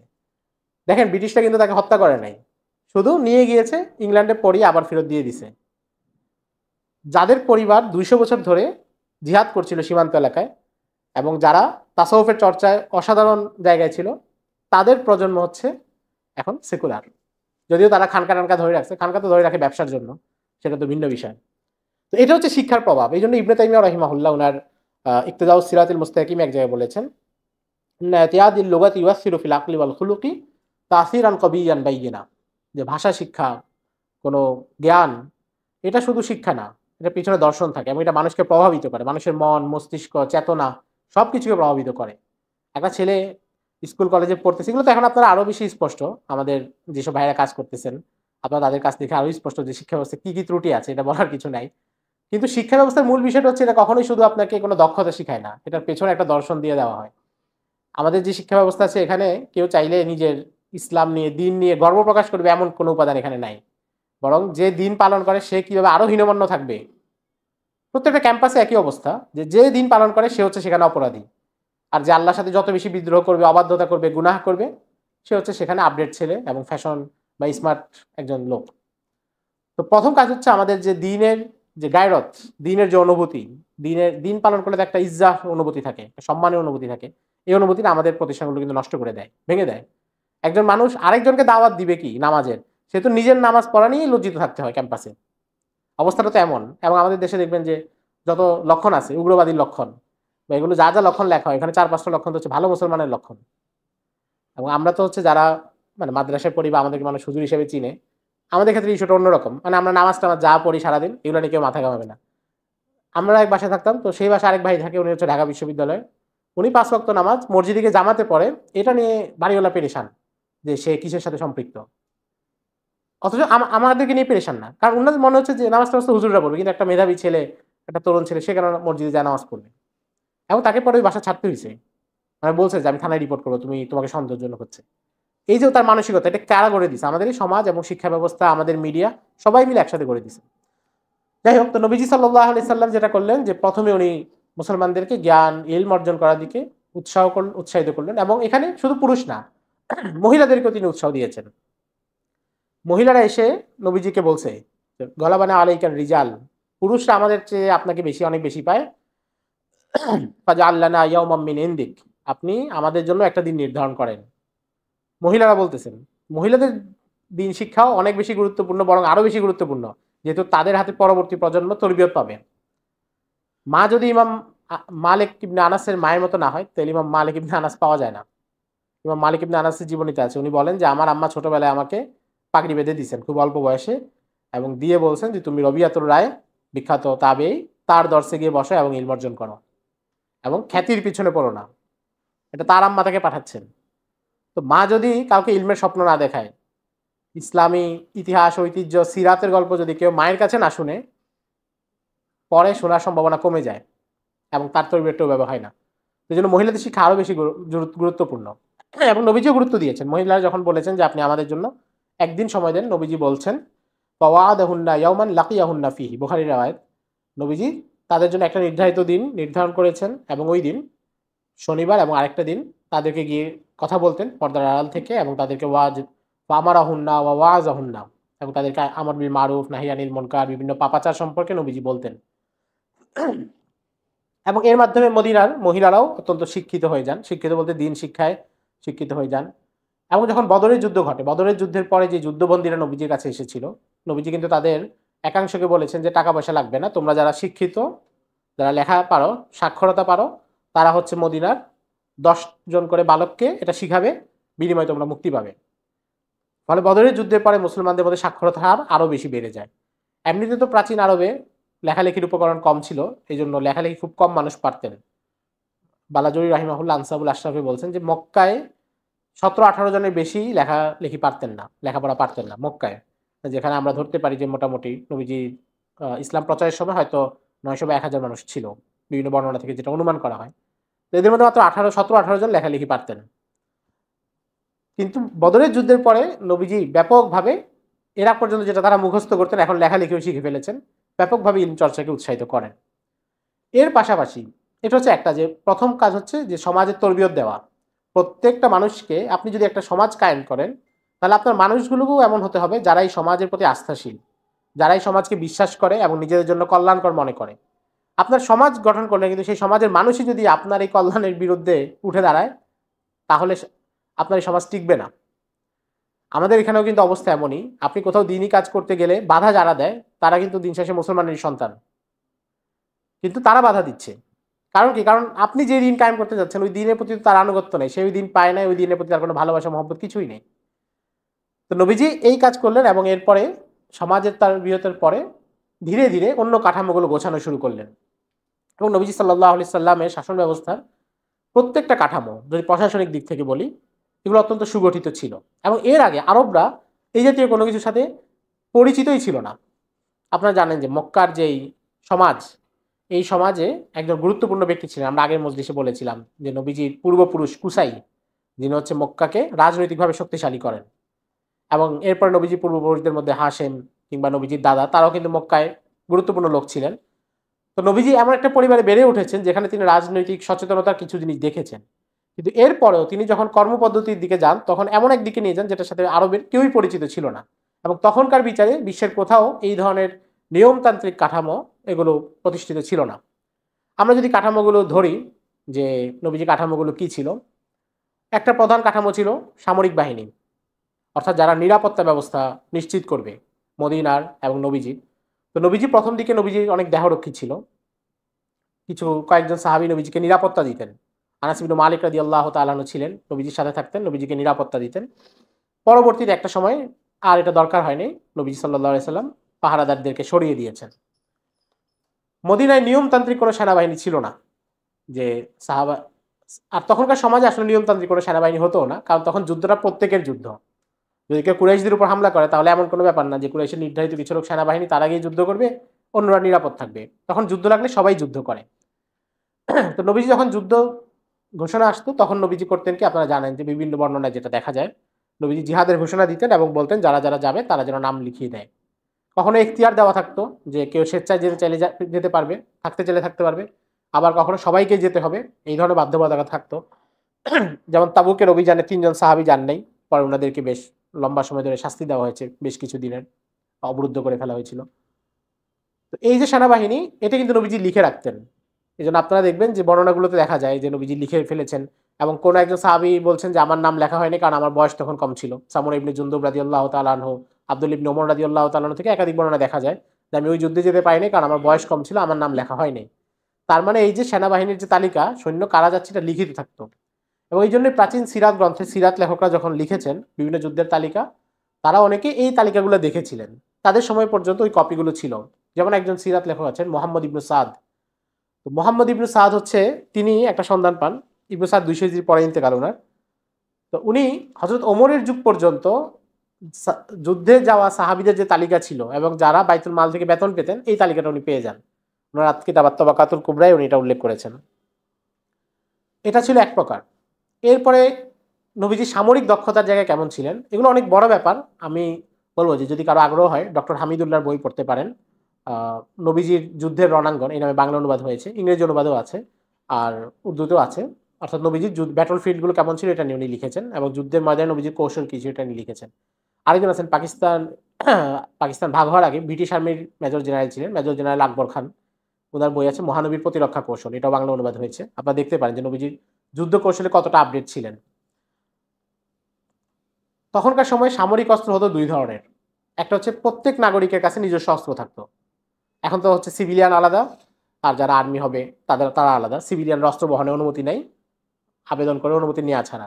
তো তখনকার সমাজে সবার কাছে অস্ত্র থাকতো, তীর, বল্লম, ধনুক, তরবারি, এগুলো সবার কাছে থাকতো, এবং এটা হতো ব্যক্তি মালিকানাধীন। নবীজি এসে করলেন কি, এই অস্ত্রের পাশাপাশি নতুন ধরনের কিছু প্রযুক্তি তার সেনাবাহিনীতে অন্তর্ভুক্ত করেন, যেটা আরবের অন্য লোকরা তখন এটার সাথে চিনত না, মক্কা বা আশপাশের এলাকার লোক চিনত না।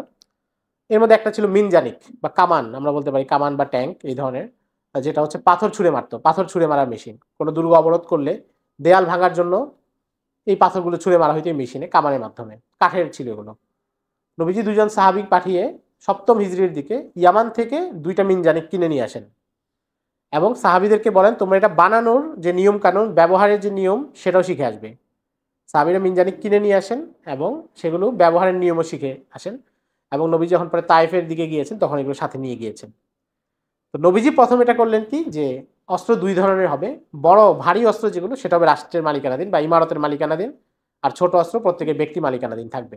এবং এই বড় দুইটা অস্ত্র এটা মদিনায় রেখে দেওয়া হয়, এবং বিভিন্ন অভিযানে এগুলো কাজে লাগানো হতো। এটা ছিল ইসলামী রিয়াসত বা ইসলামী হুকুমতের নিয়ন্ত্রণে।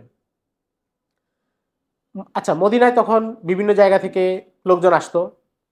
বনু নাজরানের কাফেলা এসেছে, আরো বিভিন্ন জায়গা থেকে লোকজন এসেছে। ইসলাম নিয়ে তারা কথাবার্তা বলছে, বা কেউ ইসলাম গ্রহণ করে নাই, সন্ধি করে নিচ্ছে। এই মানুষদের মেহমানদারির জন্য আলাদা ব্যবস্থা ছিল, এবং এটা নিয়ন্ত্রিত, দায়িত্ব ভাগ করা ছিল। এমন না যে আসছে আজকে একজনকে বলা হচ্ছে, এমন না। এটাকে যদি কেউ বলে যে প্রটোকল অফিসার বলতে পারে, যে যারা হচ্ছে যেন অতিথিদেরকে রিসিভ করবে, তাকে সব ব্যবস্থাপনা করে দিবে। এই দায়িত্বগুলো ছিল 2-3 জনের উপরে। আব্দুর রহমান ইবনে আউফ রাদিয়াল্লাহু তাআলা আনহু, উনার একটা বড় ঘর ছিল। তো নবীজি প্রায় সময় এই ধরনের কাফেলাকে সেই ঘরে পাঠিয়ে দিতেন, এবং তার দায়িত্ব থাকতো এদের মেহমানদারি করা, এদেরকে মদিনা সম্পর্কে বিভিন্ন তথ্য জানানো, নবীজির সাথে সাক্ষাতের আগে তাদেরকে বুঝিয়ে দেওয়া বিষয়গুলো, এটা তিনি করতেন। আরেকজন মহিলা ছিলেন রমলা বিনতে হারিস। রমলা বিনতে হারিস একটা বড় বাড়ি ছিল, এবং তার অনেক খেজুর বাগান ছিল। সেখানেও অনেক সময় বিভিন্ন কাফেলাকে রাখা হতো। সুনানে বাইহাকিতে একটা বর্ণনা পাওয়া যায় যে একবার 400 লোকের একটা কাফেলা আসছে। তো ওই 400 লোককে রমলা বিনতে হারিসের বাড়িতে রাখা হয়েছে, এবং তাদেরকে খেজুর খেতে দেওয়া হয়েছে। এবং এটা দায়িত্ব তখন পালন করেছিলেন হযরত ওমর রাদিয়াল্লাহু তাআলা আনহু। তো অর্থাৎ এই দায়িত্ব নবীজি বন্টন করে দিয়েছিলেন। মুগীর ইবনে শুবা, ওমর ইবনুল খাত্তাব, আব্দুর রহমান ইবনে আউফ, তারা 3জন মিলে এটা দেখাশোনা করতেন কেউ আসলে।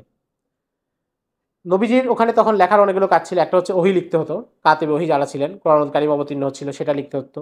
আবার নবীজির যে প্রশাসনিক দস্তাবেজ, অর্থাৎ নবীজি অনেক ধরনের প্রশাসনিক কাগজপত্র ছিল। যেমন নবীজি অনেক সময় কোনো সাহাবীকে কোনো জমি বরাদ্দ করেছেন, তো সেটা লিখিত দিতেন। অনেকগুলো বর্ণনা পাওয়া যায় যে অমুক সাহাবীকে অমুক এলাকার জমি দেওয়া হয়েছে, এখানকার যে চাষাবাদের আয় এটা সে পাবে। আবার অনেক সময় কারো কাছ থেকে ফিরিয়ে নিয়েছেন, সেটাও লিখিত দেওয়া হতো। আবার কখনো কোনো শাসকের কাছে চিঠি লিখেছেন, সেটাও লিখিত থাকতো। তো নবীজি এই দুইটাকে আলাদা রেখেছেন, অর্থাৎ কাতিবি ওহী যারা, তাদেরকে এই প্রশাসনিক লেখালেখির কাজে লাগান নাই, যেহেতু দুইটা মিশ্রিত হওয়ার একটা সম্ভাবনা ছিল। আবার যারা এগুলো লিখতেন তারা ওইটা করতেন না। কাতিবি ওহীদের মধ্যে আপনারা অনেকের কথা জানেন, যারা বিখ্যাত ছিলেন তারা লিখতেন।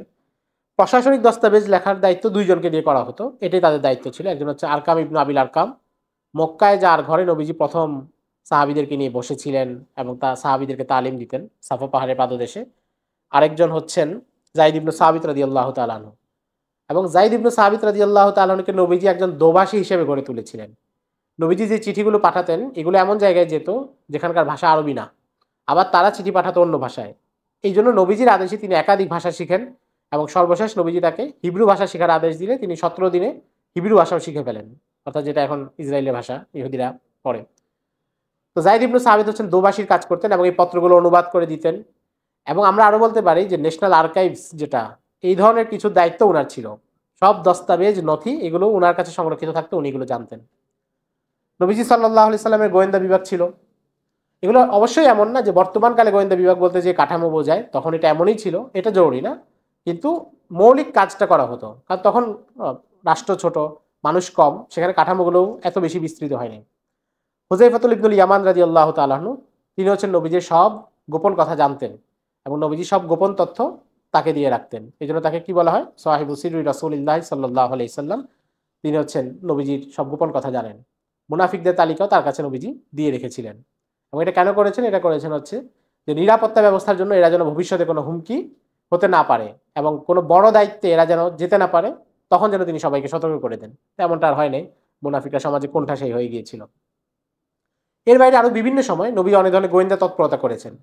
ডক্টর হামিদুল্লাহ এক জায়গায় লিখেছেন যে নবীজি প্রত্যেকটা জিহাদের বৈশিষ্ট্য ছিল এটা, যে তিনি তার শত্রুদের সম্পর্কে প্রচুর তথ্য জানতেন, কিন্তু শত্রুরা তার বাহিনী সম্পর্কে বেশি তথ্য জানতো না, এবং নবীজি একেবারে কাছাকাছি চলে যাওয়ার আগ পর্যন্ত তারা জানতোই না। আপনারা যদি মক্কা বিজয়ের ঘটনা দেখেন, নবীজি যখন মক্কার কাছাকাছি পৌঁছে যান, উপত্যকায় তারা শিবির স্থাপন করেছেন রাত্রে। নবীজি 10,000-এর মতো সাহাবী তখন নবীজির সাথে। নবীজি বলছেন যে তোমরা প্রত্যেকে একটা করে বাতি জ্বালাবে। অর্থাৎ এমনিতে একটা আলোতে 4-5 জনের ব্যবস্থা হয়ে যায়, কিন্তু নবীজি বলছেন প্রত্যেকে একটা করে আগুন জ্বালাবে এবং একটু ছড়িয়ে ছড়িয়ে থাকবে। তো আবু সুফিয়ান যখন পাহাড়ের উপর থেকে নিচের দিকে তাকিয়েছে, সে দেখেছে হাজার হাজার আলো, 10,000 আলো একসাথে। তো সে মনে করেছে এটা বিশাল বাহিনী, তাদের কাছে প্রকৃত তথ্য ছিল না। এবং নবীজি এই কাজটা খুব গুরুত্ব দিতেন, যে তথ্য গোপন রাখা। অনেক সময় নবীজি সাহাবীদেরকে শেষ মুহূর্তে পরিকল্পনা বলতেন, অনেক সময় সফরের মাঝামাঝি কিছু দূর অতিক্রম হয়ে পরিকল্পনা বলতেন, যেন তথ্য ফাঁস না হয়ে যায়। এবং কাউন্টার ইন্টেলিজেন্স যেটাকে বলে, যে পাল্টা আক্রমণ গোয়েন্দাদের মাধ্যমে তাদের মধ্যে অবিশ্বাস ছড়িয়ে দেওয়া, তাদের মনোবল ভেঙে দেওয়া, এই কাজগুলো নবীজি সাহাবীদের মাধ্যমে করতেন। খন্দকের যুদ্ধে নুআইম ইবনে মাসউদ রাদিয়াল্লাহু তাআলা আনহুকে পাঠানো হয়েছিল। তিনি ইহুদিদের কাছে গিয়ে এক ধরনের কথা বলেছেন, কুরাইশদের কাছে গিয়ে আরেক ধরনের কথা বলেছেন। তাদের পরস্পরের মধ্যে অবিশ্বাস সৃষ্টি হয়েছে এবং সে কারণে ইহুদিরা কুরাইশরা অবরোধ তুলে চলে গিয়েছে। এটা পুরোটাই গোয়েন্দা তৎপরতার ফসল শেষ মুহূর্তে এসে। তো অর্থাৎ নবীজি সাল্লাল্লাহু আলাইহি সাল্লাম এই বিষয়গুলোকে গুরুত্ব দিতেন। এবং এটা আমি বলছি তো অনেক ছোট আকারে, শিরোনাম আকারে, এগুলো প্রত্যেকটার উপরেই শুধু এই এক একটা বিষয়ের উপরেই বড় বড় কিতাব লেখা আছে, 400-500 পৃষ্ঠার, উর্দুতে আরবিতে প্রচুর লেখা হয়েছে। নবীজি গোয়েন্দা তৎপরতা কেমন ছিল এগুলো নিয়ে আলাদা বই আছে। নবীজির আরেকটা বড় জায়গা ছিল মদিনা। আপনারা জানেন যে বাজার ছিল, সেখানে ইহুদিরাও ব্যবসা করতো, মুসলমানরাও করতো। পরের দিকে ইহুদিরা দূরে সরে গেছে এবং ইহুদিদের সাথে হচ্ছে প্রায় সময় ঝামেলা করতো। ইহুদিরা সুদের ব্যবসা করতো, ইহুদিরা মানুষের সাথে প্রতারণা করতো। এই জন্য নবীজি বাজার মনিটরিং এর দায়িত্ব দেন। নবীজি নিজেই বাজারে যেতেন। আপনারা জানেন যে একবার নবীজি বাজারে যান এবং বাজারে গিয়ে কোনো একটা গমের বস্তায় হাত ঢুকিয়ে দেন। তো দেখলেন যে ভিতর থেকে ভিজা গম বের হচ্ছে। তো পরে জিজ্ঞাসা করলেন যে তুমি এটা কেন রেখেছো? উনি বললেন যে ভিজাটা সামনে উপরে রাখলে মানুষ নিবে না। তো নবীজি তাকে ব্যাপারে সতর্ক করলেন। অর্থাৎ পণ্যের গুণগত মান বজায় রাখা এবং ক্রেতা যেন কোনোভাবে না ঠকে, এই ব্যাপারগুলো নিশ্চিত করা হতো। নবীজির পরে এই পুরো দায়িত্বটা নিয়ন্ত্রণ ছিল ওমর ইবনুল খাত্তাব রাদিয়াল্লাহু তাআলা আনহুর কাছে। তিনি বাজারে ঘুরে ঘুরে এগুলো মনিটরিং করতেন এবং যদি কোথাও কোনো সমস্যা হতো, কারো ব্যাপারে জানাতে হতো, নবীজিকে এসে জানাতেন। নবীজি নিজে ছিলেন প্রধান বিচারক। মদিনায় যেই কোনো ঘটনা ঘটতো সেটার বিচার নবীজি করতেন। কিন্তু একটু সাইড এলাকা, যেটা মসজিদে নববী থেকে একটু দূরে, মসজিদে কুবা বা অন্যান্য এলাকায়, সেগুলোর জন্য কিন্তু নবীজি আলাদা বিচারক নিযুক্ত করেছিলেন। যেমন মুআয ইবনে জাবালকে যখন নবীজি ইয়ামানে পাঠান, তাকে বিচারক করে পাঠিয়েছেন। আত্তাব ইবনে আসিদ রাদিয়াল্লাহু তাআলা আনহু মক্কার গভর্নর ছিলেন মক্কা বিজয়ের পরে, তাকে নবীজি সেখানকার বিচারক হিসেবে নিযুক্ত করেছিলেন। এবং তারা সেখানকার বিচারগুলো পরিচালনা করতেন, কিন্তু কখনো যদি কোনো বিষয়ে তারা আটকে যেতেন বা মনে হতো সমাধান বুঝতে পারতেছেন না, তখন তারা নবীজির কাছ থেকে চিঠি মারফতে জেনে নিতেন।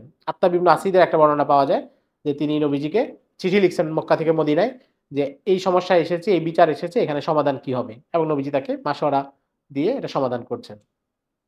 অর্থাৎ প্রত্যেকটা বিষয় গোছানো ছিল। এমন কিছু না যে কোনো একটা কার্যক্রম আসতেছে তাহলে এটা কে করবে, এটা নিয়ে কোনো দ্বিধা সংশয়, এমন কিছু না। এবং বাইতুল মালের যে ধারণা, এর আগ পর্যন্ত বাইতুল মালে কোনো ধারণা আরবি ছিল না, অর্থাৎ রাষ্ট্রীয় কোষাগার।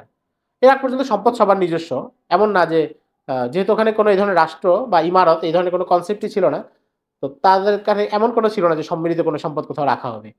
তো মুসলমানরা যখন প্রথম মদিনায় যায় তখন তো সবাই দরিদ্র অবস্থা, তখন তো নিজের কাছেই কারো টাকা পয়সা নাই, বাইতুল মালে কি টাকা পয়সা আসবে। কিন্তু যখন মুসলমানরা বদরের যুদ্ধে জয়লাভ করেন এবং বিভিন্ন জিহাদের মাধ্যমে তাদের কাছে গনিমতের মাল আসতে থাকে, তখন এই দায়িত্বগুলো নির্ধারিত সাহাবায়ে কেরামকে নবীজি দিয়ে দেন। আব্দুর রহমান ইবনে আউফ রাদিয়াল্লাহু তাআলা আনহু কিছুদিন দায়িত্ব পালন করেছিলেন, অন্যরা করেছেন বিভিন্ন পর্যায়ে।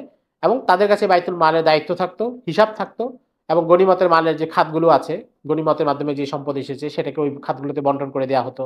এবং রাষ্ট্রের যে জমি ছিল, খাইবারের যুদ্ধের পর নবীজি কিছু জমি পেয়েছিলেন এবং নবীজি মুসলমানদের কিন্তু কৃষিকাজে এবং অনাবাদি জমি সেটাকে আবাদ করার প্রতি উৎসাহিত করেছেন। নবীজি বলেছেন যে মান আহইয়া আরদান মাওয়াতান ফাহিয়া লাহু, যে কোনো অনাবাদি জমি আবাদ করবে তাহলে সেইটার মালিকানাও তার। তো এগুলোর প্রত্যেকটা নিয়ন্ত্রণ বা মনিটর করতো সেটা হচ্ছে আব্দুর রহমান ইবনে আউফ বা ওনার সাথে যারা ছিলেন, তারা এটাকে মনিটরিং করতেন যে জমির কাজ কোথায় হচ্ছে এবং কোথায় হচ্ছে না। এর বাইরে নবীজির শিক্ষার কারণে মুআল্লিম পাঠাতেন, আমরা শুরুতে যেটা বলেছি, বিভিন্ন জায়গায় মুআল্লিম পাঠাতেন। মুআল্লিমের পাশাপাশি জাকাত আদায় করার জন্য লোকজন পাঠাতেন, এবং যেই সাহাবীদেরকে পাঠাতেন তারা যদি কখনো জাকাতের অতিরিক্ত কোনো অর্থ আনতো, যেটা ঘুষ তো অবশ্যই না, হয়তো কেউ উপহার দিয়েছে, কিন্তু আসলে রাষ্ট্রের প্রজাতন্ত্রের যা কর্মচারী হয় তাদের জন্য এই ধরনের উপহার গ্রহণও নিষেধ। এটা এক সাহাবী তিনি জাকাত নিয়ে এসেছেন, এসে সুন্দর একটা জিনিস দেখালেন, বললেন যে এটা হচ্ছে রাষ্ট্রের সম্পদ, এটা তারা জাকাত দিয়েছে, আর এই জিনিসটা তারা আমাকে হাদিয়া দিয়েছে। নবীজি তখন তার সাথে রাগারাগি করেছেন এবং বলছেন, তোমরা এটা কেন নিলা? তুমি যদি এই পদ না পাতা, এই কাজে না যেতা, তোমাকে তো এই উপহার দিত না। এখন আমাদের এখানে তো হচ্ছে, এখন ঘুষ না থাকলে এটাকে আরো সুন্দর শব্দে বলা হয় লবিং। সরাসরি ঘুষ দিবে না। যে আমাদের এখানে একজন হচ্ছে কোথায় একজন গিয়েছেন, তো উনি বলতেছেন যে ভাই, আপনি ভালো মানুষ, আপনাকে পছন্দ হয়েছে, আমার কিছু দিতে হবে না, আমার গ্রামে একটা মাদ্রাসা আছে, ওখানে কিছু দান করে দিয়েন। তো এটা করা হয়, যার মাদ্রাসা আছে সে বলবে যে আমার মাদ্রাসা দান করেন, আরেকজন বলবে যে আমার একটা বিজ্ঞাপনী সংস্থা আছে, আপনি আপনার কোম্পানির বিজ্ঞাপনগুলো আমার ওখানে দিয়েন, অর্থাৎ ঘুরিয়ে পেঁচিয়ে। কিন্তু এটার কোনো সুযোগ নাই, এবং এটার কোনো সুযোগ রাখা হয়নি। এবং যেখানে কোথাও সামান্য সম্ভাবনা দেখা গিয়েছে, নবীজি সতর্ক করেছেন। হযরত ওমর ইবনুল খাত্তাব রাদিয়াল্লাহু তাআলা আনহুর সময় আমরা দেখি এগুলোকে আরো কঠোরভাবে নিয়ন্ত্রণ করা হয়েছে, যেহেতু তখন ইসলাম মিডিয়াটা আরো বেশি বিস্তৃত হয়েছে, নানা জায়গায় ছড়িয়ে পড়েছে, এবং 2 মহাদেশ জুড়ে তখন সেটা বিস্তৃত ছিল। তো এটা হচ্ছে নবীজির শাসন ব্যবস্থার আমরা গুরুত্বপূর্ণ কিছু জায়গা বললাম। এর বাইরে মৌলিকভাবে শাসন ব্যবস্থার বৈশিষ্ট্যটা কি ছিল? প্রথম বৈশিষ্ট্যটা হচ্ছে যে এখানে ইনসাফ শতভাগ প্রতিষ্ঠিত ছিল। এবং কতটা বৈশিষ্ট্য মানে শতভাগ ইনসাফ, নবীজি যেটা ফাতেমা নামে এক আনসারী মহিলা চুরি করেছেন, তো স্বাভাবিকভাবে নির্ধারিত অর্থের বেশি হয়েছে, তাই তার হাত কাটা যাবে। নবীজি হাত কাটার বিধান দিলেন। তখন আনসাররা কেউ কেউ বললেন যে এই মহিলা আমাদের একজন সম্মানিত গোত্রের মহিলা, তো তিনি অপরাধ করেছেন, এখন হাতটা কাটা গেলে গোত্রের নাক কাটা যাবে, একটা লজ্জার বিষয়। এত সম্মানিত পরিবার, আমরা যত বেশি পারি ক্ষতিপূরণ দিব, যেই অঙ্ক নির্ধারণ করা হবে ক্ষতিপূরণ দিব, কিন্তু তার হাতটা যেন কাটা না হয়। তো তারা চিন্তা করলেন, কিন্তু নবীজিকে এই কথা বলবেন সাহস কারো হচ্ছিল না। তখন তারা চিন্তা করলেন কাকে দিয়ে বলানো যায়। তো সবাই বললো যে নবীজি সবচেয়ে আদরের হচ্ছেন তার পালক ছেলে যায়েদ ইবনুল হারিসার নাতি ছেলে ওসামা ইবনু যায়েদ। ওসামা ইবনু যায়েদকে তারা বললেন যে আপনি নবীজিকে একটু বলেন। তোমার বয়স কম, 13-14 বছর তখন। নবীজি ইন্তেকালের সময় ওনার 17-18 মতো বয়স ছিল। তো উনি গিয়ে নবীজিকে বললেন যে ওই ফাতেমা নামে ওই মহিলা, তার যদি হাত না কাটা হয় এবং ক্ষতিপূরণ দেওয়া হয় তাহলে এটা সবাই দিতে রাজি। তো নবীজি এটা শুনে প্রচন্ড রেগে গিয়েছেন। আহমারুর আওয়াজ হুহু, তার চেহারা লাল হয়ে গিয়েছে একেবারে। এরপর নবীজি বলেছেন, লাউ আন্না ফাতিমাতা বিনতে মুহাম্মাদিন সারাকাত লাকাতাতু ইয়াদাহা, যে যদি ওই আনসারি ফাতেমা না হয়, আমার মেয়ে ফাতেমাও চুরি করে, তাহলে আমি তারও হাত কেটে দিব। তো যেই সমাজের প্রধান যিনি, তিনি এই কথা বলেন যে আমার সন্তানও যদি হাত কাটে, নবীর সন্তান, তিনি নিজের সন্তানের ব্যাপারে যদি এটা বলেন, তো সেই সমাজে ইনসাফ প্রতিষ্ঠিত হবে না, কোথায় হবে? যেই সমাজের মানুষ জানে যে আমি এখানে অপরাধ করলে যিনি বিচার করবেন তিনি এমন বিচারক যিনি তার নিজের সন্তানকেও ছাড় দিতে রাজি না, তো সেখানে অপরাধ প্রবণতা থাকার কোনো কারণই নেই। এবং এটাই কিন্তু সব জায়গায় হয়েছে। খেলাফতের রাশেদার সময়ও এই মূলনীতিগুলোর উপরই তারা ছিলেন। এই জন্য সবচেয়ে আদর্শিক সমাজ ব্যবস্থা তখন ছিল। দ্বিতীয় বিষয় ছিল যে একটা তো হচ্ছে ইনসাফ প্রতিষ্ঠিত ছিল, 2 নম্বর হচ্ছে ওই সমাজটা একই সাথে আধ্যাত্মিক সমাজ ছিল। অর্থাৎ এটা শুধু রাজনৈতিক সক্রিয়তা না, সেকুলার সমাজের মূল কাঠামো হচ্ছে তারা রাজনৈতিকভাবে সক্রিয়, তারা জাগতিক উন্নতি করতে সক্রিয়, কিন্তু তাদের রুহানিয়ত শূন্য, সেখানে কোনো রুহানিয়ত থাকে না। আমাদের বাংলাদেশের সমাজ যত বেশি আধুনিক হচ্ছে তত বেশি রুহানিয়ত শূন্য হচ্ছে, দিন থেকে দূরে সরছে। কিন্তু মদিনার সমাজ, এবং শুধু মদিনা না, ইসলামিক খেলাফতের কাঠামোটাই এমন, মানুষ যখন এটার ভিতরে থাকবে তখন সে একই সাথে রুহানি বা আধ্যাত্মিকভাবে শক্তিশালী হবে, দিন পালনের জায়গায় অনেক বেশি মজবুত হবে, পাশাপাশি রাজনৈতিক সক্রিয়তা থাকবেই। এটা হচ্ছে ইসলামী শাসনের পার্থক্য অন্যদের সাথে। তাহলে রাস্তাঘাট নির্মাণ এটা তো অন্য অন্য কাঠামো করতে পারে, অন্য শাসন ব্যবস্থা রাস্তাঘাট নির্মাণ হবে, পদ্মা সেতু হবে, ইসলামী শাসন ব্যবস্থায় করবে, কিন্তু মূল জায়গাটা কি? মূল জায়গাটা হচ্ছে মানুষের আধ্যাত্মিকতা, মানুষের রুহানিয়ত, সেটা নষ্ট হবে না। কুল্লু মাউলুদিন ইউলাদু আলাল ফিতরা, আল্লাহ যে ফিতরার উপর মানুষকে জন্ম দিয়েছেন, এই ফিতরতটা সমাজ নষ্ট করবে না। আমাদের সমাজে কিন্তু করে দেয়। একটা বাচ্চা যখন 10-12 বছর বয়স হয়, তার সমাজ তার ফিতরতটা নষ্ট করে দেয়, যেটা নবী হাদিসে বলেছেন যে তার বাবা মা তাকে হয়তো ইহুদি বানায় বা নাসরা বানায়, আর আমাদের সমাজ হচ্ছে ওই বাচ্চাকে সেকুলার বানাতে থাকে ধীরে ধীরে। তো এই ফিতরতটা ইসলামী খেলাফতে নষ্ট হয় না। ইসলামী সমাজ যেখানে গঠিত হয় সেখানে এই ফিতরতটা নষ্ট হয় না। এটা ছিল দ্বিতীয় বৈশিষ্ট্য, যে একই সাথে সমাজটা রাজনৈতিক, আবার একই সাথে এটা আধ্যাত্মিক একটা সমাজ। তৃতীয় বৈশিষ্ট্য ছিল যে এখানে মানুষের তরবিয়তকে গুরুত্ব দেওয়া হয়েছে। শুধুই সক্রিয়তা বা রাজনৈতিক সক্রিয়তা এটা একপাক্ষিক না, তরবিয়ত এবং রাজনৈতিক সক্রিয়তার মধ্যে একটা সমন্বয় ছিল, কারণ এটা নবীজির নবুওয়াতের রিসালত, নবুওয়াতের এবং রিসালতের মাধ্যমে প্রতিষ্ঠিত একটা ইমারত, সাধারণ কোনো শাসন ক্ষমতার মাধ্যমে প্রতিষ্ঠিত না। তা আমরা শাসন ব্যবস্থার অল্প কয়েকটা জায়গা বললাম, এরকম আরো অনেকগুলো জায়গা আছে প্রত্যেকটা খাত নবীজি কিভাবে পরিচালনা করেছেন।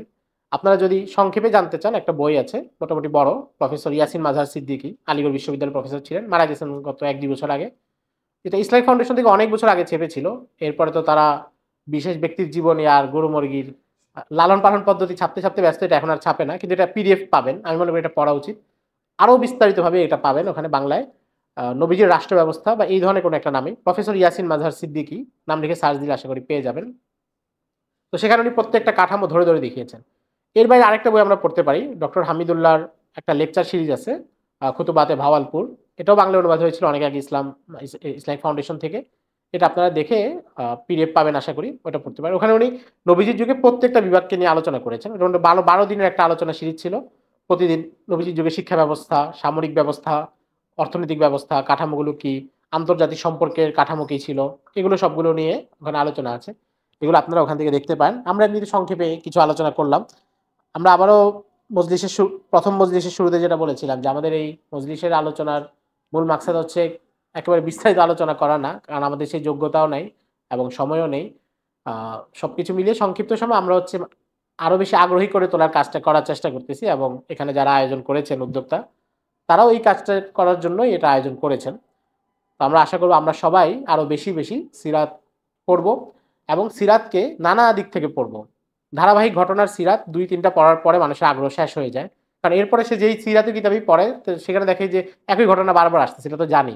তো এই জন্য পরে 3-4টা সিরাত পড়ার পরে এমন সিরাত পড়া উচিত যেটা নবীজির বিশেষ কোনো জায়গাকে ফোকাস করে লেখা হয়েছে। যেমন ধরুন, আমরা আজকে নবীজির শিক্ষা ব্যবস্থা নিয়ে বললাম, নবীজি শিক্ষক হিসেবে কেমন ছিলেন, কিভাবে তিনি সাহাবীদেরকে তরবিয়ত দিতেন, একজন অভিভাবক হিসেবে তিনি কেমন ছিলেন, এগুলো নিয়ে অনেক বই আছে। এর মধ্যে সবচেয়ে ভালো যে বইটা, এই বইটা আমি বলবো যে আশা করি সবাই পড়া থাকা উচিত, শেখ আব্দুল ফাত্তাহ মুকুদ্দার রাহিমাহুল্লাহর লেখা আর রসুলুল মুআল্লিম ওয়া আসালিবুহু ফিত তালিম, এর বাংলা অনুবাদ হয়েছে মাকতাবুল হেরা থেকে, বাংলা নামটা আমার ঠিক মনে নেই। আদর্শ শিক্ষক মহানবী এই নামে। আদর্শ শিক্ষক মহানবী বইটা আমাদের পড়া থাকা উচিত। তো এরকম বিভিন্ন জায়গায় যেখানে নবীজি সামরিক দিক নিয়ে আলোচনা করা হয়েছে, সেটা পড়লে আমরা এক ধরনের তথ্য পাবো, এবং সবগুলো জায়গা থেকে যদি আমরা পড়তে পারি, তখন আমরা পুরো ধারাবাহিক ঘটনার পেছনের যে ঘটনা এবং প্রত্যেকটা ঘটনার তাৎপর্য, সেটা সহ এটাকে উপলব্ধি করতে পারবো ইনশাআল্লাহ। তো আমরা আল্লাহ রাব্বুল আলামিনের কাছে দোয়া চাই। আমরা আমাদের দ্বিতীয় মজলিস আজকে শেষ করলাম। তৃতীয় মজলিসে আমরা নবীজির মক্কা বিজয় থেকে ইন্তেকাল এবং নবীজির ব্যক্তিগত জীবন, শামায়েল, আখলাক, ওই জায়গাগুলো নিয়ে কথা বলবো ইনশাআল্লাহ। আল্লাহ রাব্বুল আলামিন আমাদের সবাইকে যেন সুস্থ রাখেন এবং সে পর্যন্ত উপস্থিত হওয়ার তৌফিক দান করেন। আসসালামু আলাইকুম ওয়া রাহমাতুল্লাহ।